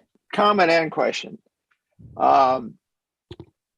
We've had the opportunity to one-on-one with the city manager and talk about this position a little bit. And I think the way that I understand that she intends to use it, I feel very comfortable with, and I think it will be a benefit to eliminating some of the interaction that needs to occur between naturally occurring silos in the organization. So I think it's a good thing.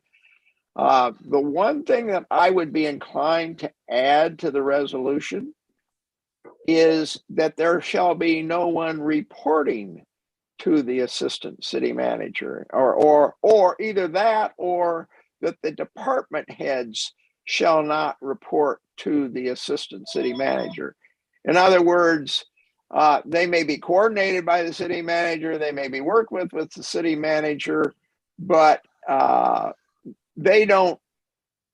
The assistant city manager doesn't. I'm sorry, admin assistant city manager does not, what I used to call, sign their paycheck. It basically is, their reporting duties are to the city manager, but the assistant city manager shall work with them to coordinate projects and so forth. And Darnetta, Ms. Tyus and I have not discussed that prior to this coming to the meeting, except in our one-on-one. And do you feel comfortable with that, Darnetta? I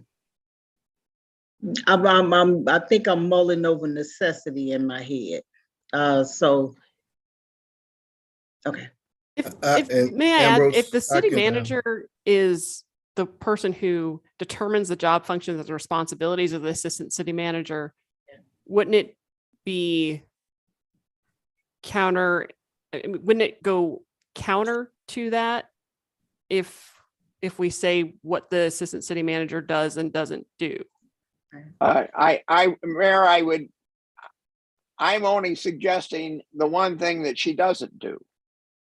In other words, I don't think we want the department heads separated from the city manager by an assistant city manager, so that they don't get their instructions from the city manager, they get their instructions from the assistant city manager.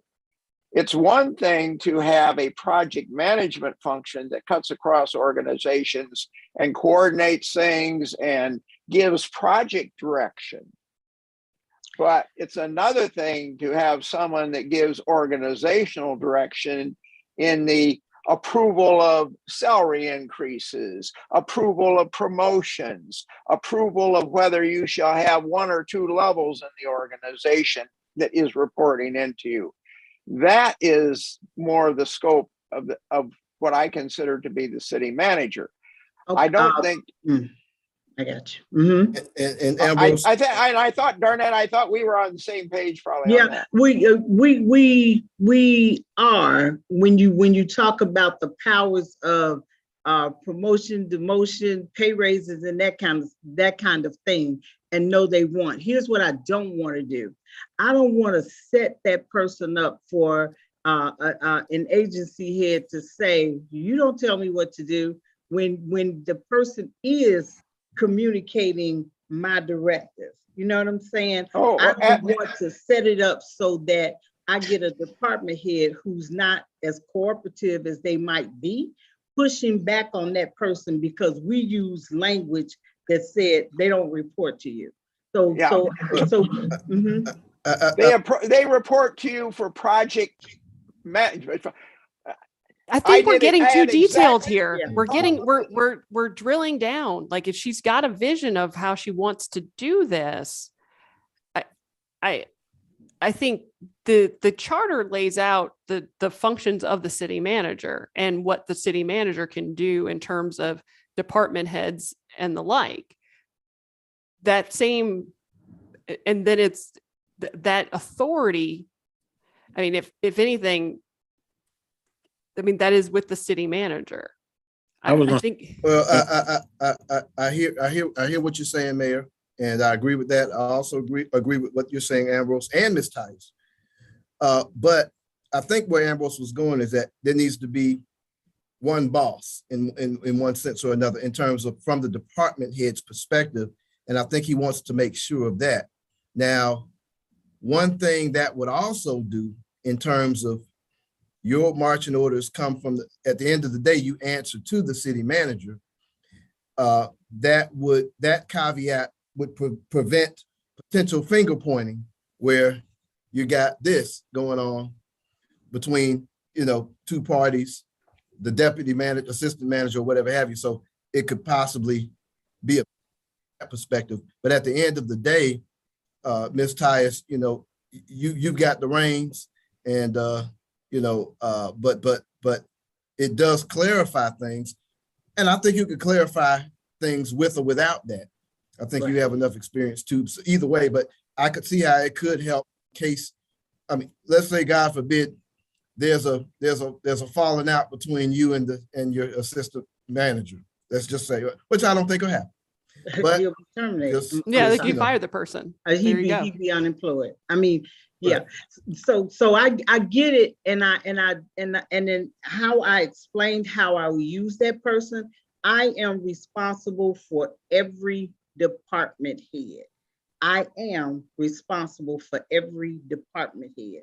And so with that, the assistant city manager will coordinate and will follow my directions. I just don't want to include language that if there's someone who's not as committed to the goals that I set, having a fallback position that says, but I don't report to you. It's not them reporting to them. That person will absolutely be responsible for carrying out my directives, which means that the department head should respond to that as though I said it. And so I think that's the key. I think that's the key word, that the assistant would be following your directions. Right. And in following your directions, they would be working with the department heads. And if they go to a department head and they're working with them, I think they need to make sure that they understand this is from the direction. If the assistant manager oversteps that and tries to use that authority to force a department head to do something that you really did not ask them to do, then we got an issue that you need to deal with as far as their employment, or sitting down and setting them straight. So, it's your position. You get to make the decision, and you get to set the bylaws and the duties of the assistant manager. And I just think we all need to work together on this, and we all need to understand where we fall. And I don't want to get into the silo thing, but I think it's your responsibility to set the tone. And So Councilmember Clay, I will. Absolutely, I will. So we're saying that the assistant city manager will not be making, will not approve or disapprove a promotion. In other words, that wouldn't get turned over to them. The salary of the people that ostensibly they coordinate or report to them in one sense would not be determined by them, et cetera. And what you have to understand, everybody, and I think this is even before Councilman Gay's time, but you were there, Joe. We had an assistant city manager that was wielding way more authority than they should have been. And the city manager was not really on top of it to the extent that I would like to have seen. And I don't want to go into names and people, but that's where this is coming from, Ms. Tyus. And so what I would do is ask that you refer back to what you've seen of my management style and suggest to you clearly that would not happen here. And that you'll be in good hands. I'm very clear. They would absolutely not have promotion. They wouldn't have hiring and firing ability or any of that. But yeah. And I will be clear. That's fine. I'll even move if we're done. I'll even move to approve it. Thank you, Councilman Clay. Is there a second? Second. Thank you, Councilman Carn. All those in favor? Aye. Aye. Let's just make sure this is well documented in the minutes, guys. We're done. Yes. Thank you, gentlemen. All right. So I believe we've moved through, that was a unanimous vote in favor. And I believe we've moved through all of the additions to the agenda. Item 8A is a public hearing for a text amendment concerning hotel records. I believe our city planner is on to give us, or is this Ms. Moore? Ms. Ames or Ms. Kurzak? I believe it's KC. Okay. All right. Good evening. Thank you so much, everyone. Tonight, we have a text amendment in front of you. This is actually in regards to section 6.23, which is our requirements for hotel, motel, and extended stay establishments. The reason for this change is actually from the police department, and it's a result of the challenges that they have been facing concerning hotels and motels providing the records of the guest's length of stay. So what this will do is will allow administrative subpoenas be issued to produce those hotel records. And then if one of the hotels or any of the hotels do not provide the records as requested, the city then can issue them to court to have them to comply. Any questions from council? Any comments? Sounds like a good idea. I've moved to. What? Oh, wait, hold on. We got a public hearing. Okay. So hold your motion for a moment, if you would. Did anyone want to add anything? Something that's well needed. All right. So Ms. Ames, could you let the public know how they can participate in this public hearing, please?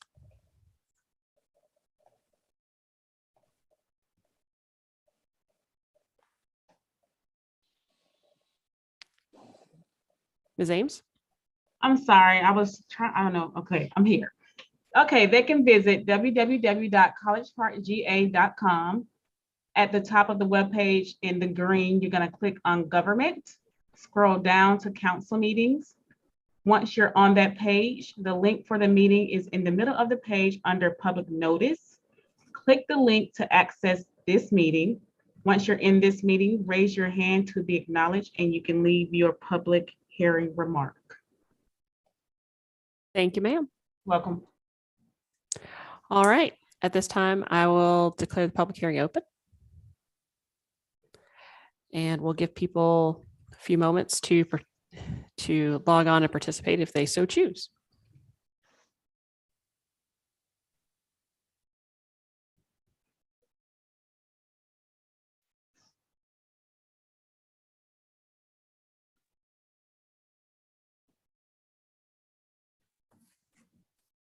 And Mr. Hicks, we got 2 sets of eyes on this, right?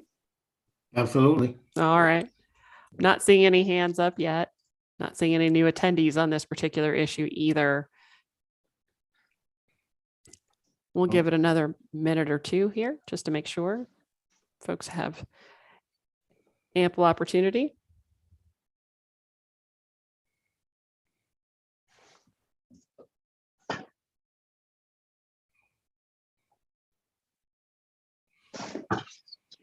No hands raised as of yet. All right, at this time, I'll declare the public hearing closed. Is there a motion? Motion. Thank you, Second. Councilman Carn. And the Second. second from Councilman Clay. All those in favor? Aye. Any opposed? Any abstentions? That is unanimous. Thank you, gentlemen. Thank you.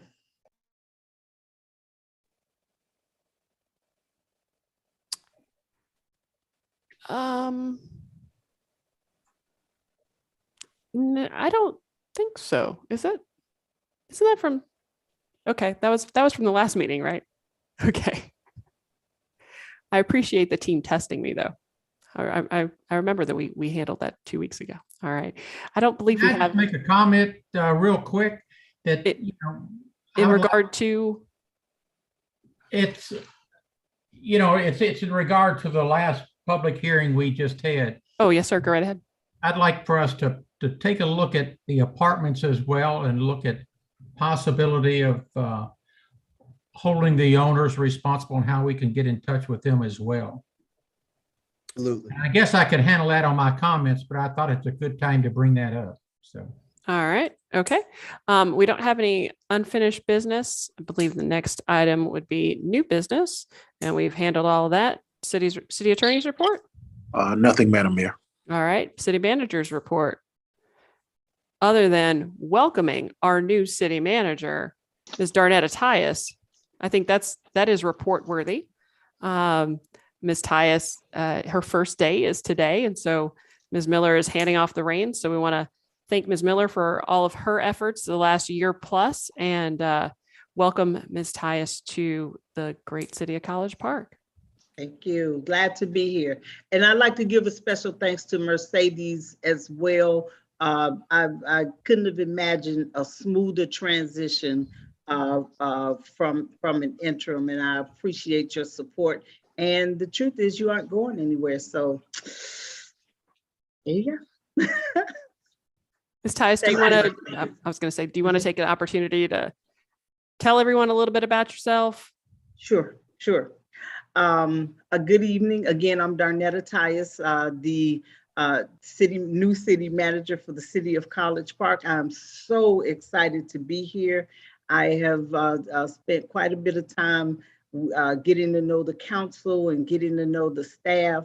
And I can say to you, College Park has an amazing staff. And I am looking forward to working with them.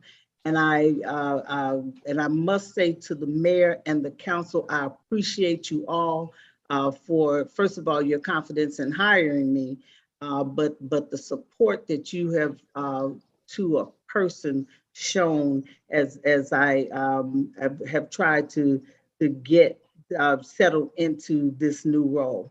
So I look forward to it. College Park is an amazing, amazing place. And I've met nothing but amazing people. So good things to come. We are certainly glad you're here. Thank you. All right. So we're on to the report of mayor and council. Councilman Clay. Well, a couple of things I'd like to say. First off, I'd like to apologize for not being at the welcome breakfast this morning, Darnetta. Yeah. I actually thought I might have COVID. I haven't taken a test. I do to get a test kit at the end of the week, but I feel great today. Okay. But yesterday and early this morning, I was reporting strange symptoms at the time.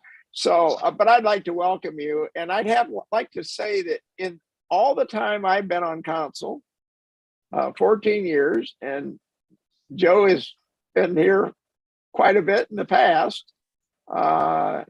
I have not met a city manager that was more prepared and had expended more effort in being prepared to hit the ground running at the start of their actual employment with the city. And I could not be more pleased at the, I don't know, the effort, the enthusiasm that you've shown for the city. So I welcome you, and I apologize for not being there this morning, but I'm a little nervous still about going to large group meetings, especially when you're eating. And secondly, I thought there was a possibility that I might be infecting people. I guess you didn't get it from me the other day, so I mean, maybe we're good. Well, I'm feeling That's great. all I had. That's all I had. Thank you, sir. Thank you. Thank you, Councilman Clay. Councilman Carn.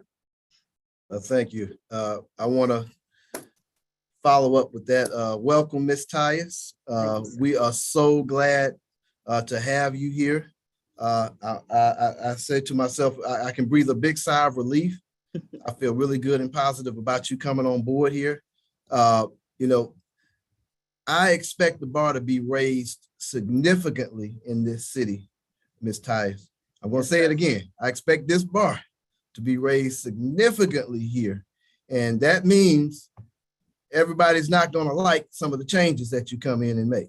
Absolutely. But like I told you when we met, you know, we're not paying you for your pretty smile. We're paying you to get on in here and show on the road here for us and make these adjustments in the climate that we're in. So I'm excited. And I'm ready to see you roll up your sleeves and get to work in here. Great job with the NLC hookup. Mercedes Miller, cannot thank you enough for holding down the fort. You made sure the wheels did not come off the wagon, and they could have come off the wagon. So we got to thank you for that. You were the go-to person. I remember when I was commissioner, I called Mayor Byrne and I said, listen, I heard Terrence is leaving. I said, if anybody can handle this, I said, my 2 cents would be Mercedes Miller. And I think it turned out very well overall. A couple other things I had. It was a great job on the community cleanup. Wonderful project. I think it was a great way to kick off this commitment towards the Keep College Park Clean initiative and committee. I'm looking forward to good things there. I mean, I want to see this city. There's no reason why this city can't conceivably be as clean as Beverly Hills. If we put the effort forth and manage the logistics and the monies and make sure we're intent and intentional about trash and litter. Couple other things. I attended the funeral of young Officer Wilder, who's a good friend of mine, great young guy. I actually convinced him to come on board with the city. And the next thing I know, he was a police officer. I spoke on behalf of the city at the funeral. Again, he was a textbook example of the type of policing, Ms. Tyus, community-based policing that we need. You know, obviously you have to have the enforcement side, but the compassion and understanding is another side to that coin that we need to make sure our officers are exemplifying, like this young man, 32 years old, far too young to be gone, you know, close to the age of my daughters, which was really a surprise. Couple other things. The bridge at 6 West. You know, Ms. Tyus, we talked about that earlier. And at this point, I got to tell you something. I think that's a component of the 6 West that we cannot afford. And I know Ken and I spoke about it earlier, and I think we need to reevaluate that and take a look at that. I think that money could do us a whole lot more good somewhere else. Not that it's not something that we could use, but at this point, I think that money needs to go somewhere else. And I think that would not be a wise expenditure in terms of that component right there. We talked about some solutions as well, Ken and I, I think we need to take another look at that. I would not want to see that money spent there. Last thing I got. Oh, the wine stroll. Very exciting. I've been to several of the wine strolls. I'm glad to see we're doing that again. One thing I heard from some folks that were there, let's not neglect the wine drinkers that prefer non-alcoholic wine. And I'm not talking about sparkling juice, but they're non-alcoholic wines that some people actually do prefer.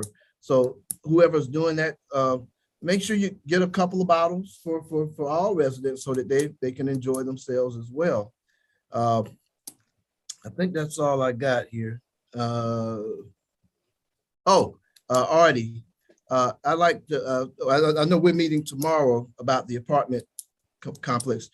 And I definitely back you up on the fact that we got to turn up the heat on these owners and restructure an ordinance that really holds them accountable. Already, sometime maybe at the end of the week, I want to get an update on the whole Wally Park project and where that is. So it's pretty much, 4 years ago when I left, it looked like it was pretty much the same situation. So I want to see where that's at and what's happening with that. And that's all I got. Thank you. Thank you, sir. Councilman Allen. First of all, Ms. Tyus, I want to thank you very much for choosing our city and working with our city. And I think you've met a lot of the citizens and a lot of the businesses. And, I'm going to call on the businesses and the city people, all the citizens, everybody to work with you and watch a miracle happen and watch the change happen. It's not going to happen overnight, but we'll see some changes. We'll see some growth and we'll see a lot of good things happening. Mercedes, gosh, can't say enough about you. You held the city together, not only when the city manager was not here, but during the toughest time that I can imagine anybody having to deal with the COVID and everything else that went along with it. You kept this city together, and I can't ever thank you enough. The cleanup, College Park, everybody that was involved, from the city employees, from the women's club to volunteers. I can't just mention anybody's name because I'd miss somebody, but thank everybody very much. It needs to be done. And again, it's just a beginning. So I think the committee will just do fabulous things. I do think we probably need to look at the bridge. I don't know if it's tied into any of the contracts or any of the involvement, but I think maybe we take another look at it, whether we do it or not. If we can save some money, that's fine. But I think we just kind of need to take another look and see. Last thing I want to mention is, I've been twice, but Saturday the Tumbleweeds had a event that was just fabulous. And if you have not seen the College Park Tumbleweeds, and these little gymnasts that are anywhere from 6 to 16 get out there, the little ones especially, they get so excited about just doing a somersault or putting on the uniform and getting their hair fixed. They are so excited, and the parents that get involved to bring them here. But it just tells you a lot of programs we have going on with our recreation department, and to everybody involved. Thank you all very much. And you need to go out and look at them sometime. They are just the cutest thing. So that's basically all I had to say. Thank you, Councilman Allen. Councilman Gay? Yes. Well, today I saw an article at AJC about the McLaren school. And it's a great article if you get a chance to read it, but I would want to make sure that the recreation department have an opportunity to have use of the gymnasium, because I think that's an important part of the recreation program. And my understanding is that we have an existing agreement, so I would like to see that get extended in the new agreement that works with that school. The second thing is my wife was given a proclamation by Honorable Commissioner Marvin Arrington Jr. But what I noticed is that on their agenda, every commissioner does a proclamation. I know when I used to talk to the former mayor about it. He says, well, just come down here and read it. But I would like for us to maybe look at a formal policy that each council person also have the option to present a proclamation to their constituents or persons they deem as eligible, in addition to the ones that staff brings to our council. The fourth item is that, so Sunday, I was riding the ward and I noticed in Ward 4, especially there's a lot of renovations. And Gary Young and I have been talking about developing a ordinance that make all of the renovations have specifications for windows and doors so that we could deal with the noise. But what I noticed is that there are houses that don't have permits. We want to be very careful that we don't allow the contractors to start on these houses without permits. There's a house on Lakeshore Drive that was done without a permit. I was joking with Oscar Hudson. I said, Oscar, I bet you didn't even get a permit on that house. And ironically, the house burnt down the next week. We joke about it, but seriously, permits are very important. And I just think that we need to make sure that someone drives these wards and look at these renovations and make sure that they're not starting these constructions without permits. I sent an email and I copied mayor and council to show that that's important. The fourth item is that I was reading the comprehensive plan, and it says that the DMO audit is not done in accordance with government auditors. Now that's $2,315.62. $2,315.62 of expenses. Now, if you look at the expenses that the Georgia National Convention Center have for marketing and advertising, and you compare the expenses with DMO, I think we need to take a serious look or measure the effectiveness of really what these dollars are going for. I don't agree that we don't have. We have to look at the DMO just as we look at the other expenses of our city, because that's tax money that comes in, and each one of us has a board appointee. Just FYI, the late Lonnie Kirk, a Ward 4 resident, is the founding board member of DMO, and many times in his home he would talk to me about DMO, and he made me be more aware of it. So it's not anything that I'm bringing to you. These are conversations that go back for some time, but $2,315.62, that's a lot of money, and we need for our dollars to make a big impact on the results. So city manager, at some point in the near future, I would love to see a workshop that at least compares these budgets and look at the effectiveness of how these budgets are putting what they call heads in beds. Two more. I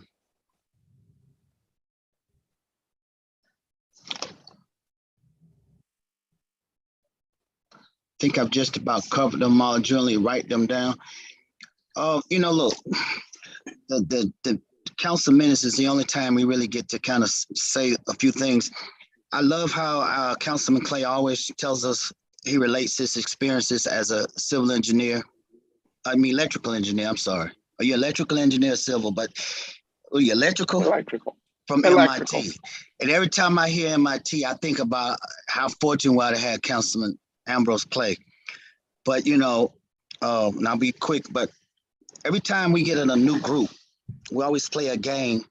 If you don't know the people, you play a game. You say, listen, tell me two things about you that's a lie and one thing about you that's the truth. And you go around the table and the person guess what's true and what's not. Listen, when I ask questions, I'm really asking the questions to the professionals that we're paying. I do appreciate my council members and colleagues weighing in, but I'm really trying to process this information. I normally don't talk unless there's something that I really need to understand. I learned a long time ago that, you don't always have to talk, you just need to listen.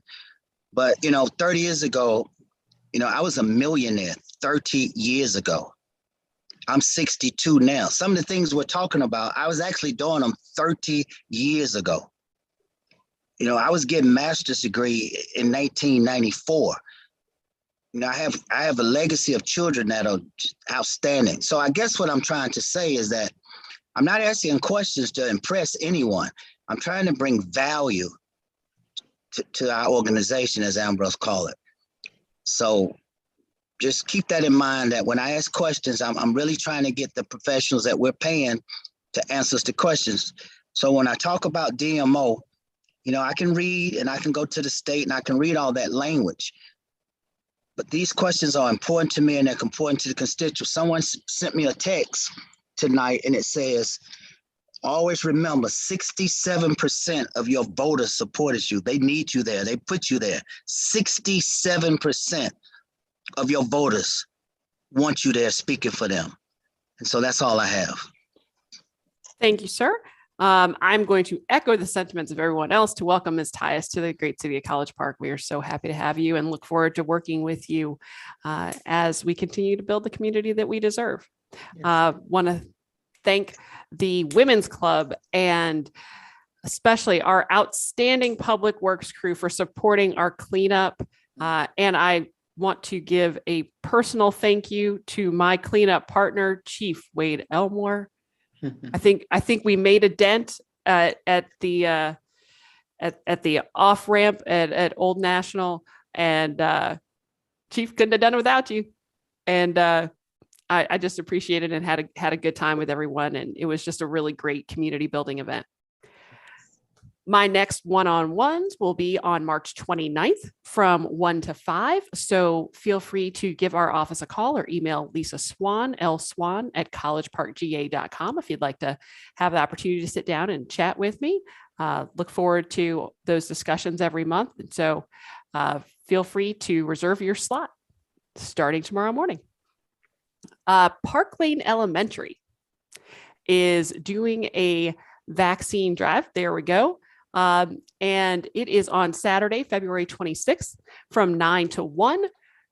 Gift cards for $100 will be given out for people who don't have their first or their second doses of the COVID-19 vaccine. They're also going to be doing a food drive and a prize wheel as well. And it is a great opportunity to connect with the community and get vaccinated at the same time.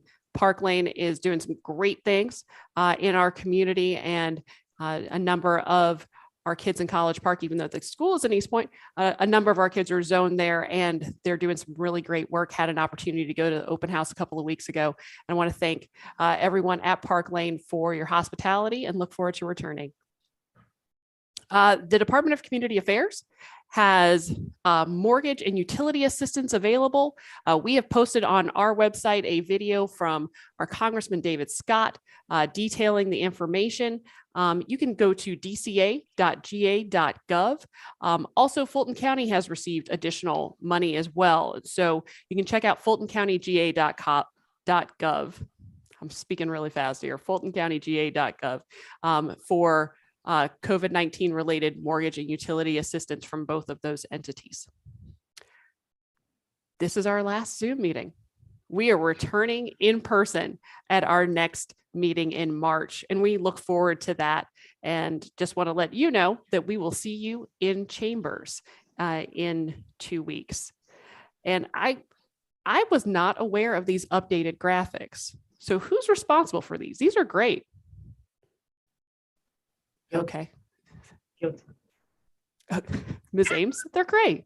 They're bright. They're lovely. They're wonderful. So thank you for that. Appreciate it.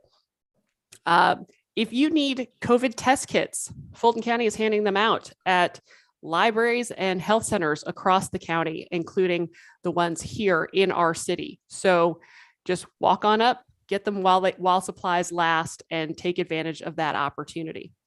And lastly, week before last, 5 of us got the opportunity to head to Austin Texas, to the Vacant Property Leadership Institute through the National League of Cities, sponsored by Wells Fargo and a number of other folks, and really came back with some great strategies to tackle some of the vacant, abandoned, and deteriorated properties in our community. You're going to hear a little bit more about that and what we learned at an upcoming workshop meeting, and also we're going to be taking it on the road, the 5 of us, so we can learn, so we can share with you some of the tactics that we hope to employ to continue building the community that we deserve.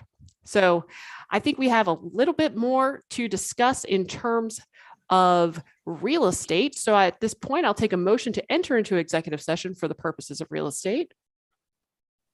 So moved. Thank you, Councilman Clay. Is there a second? Thank you, Councilman Carn. All those in favor? Aye.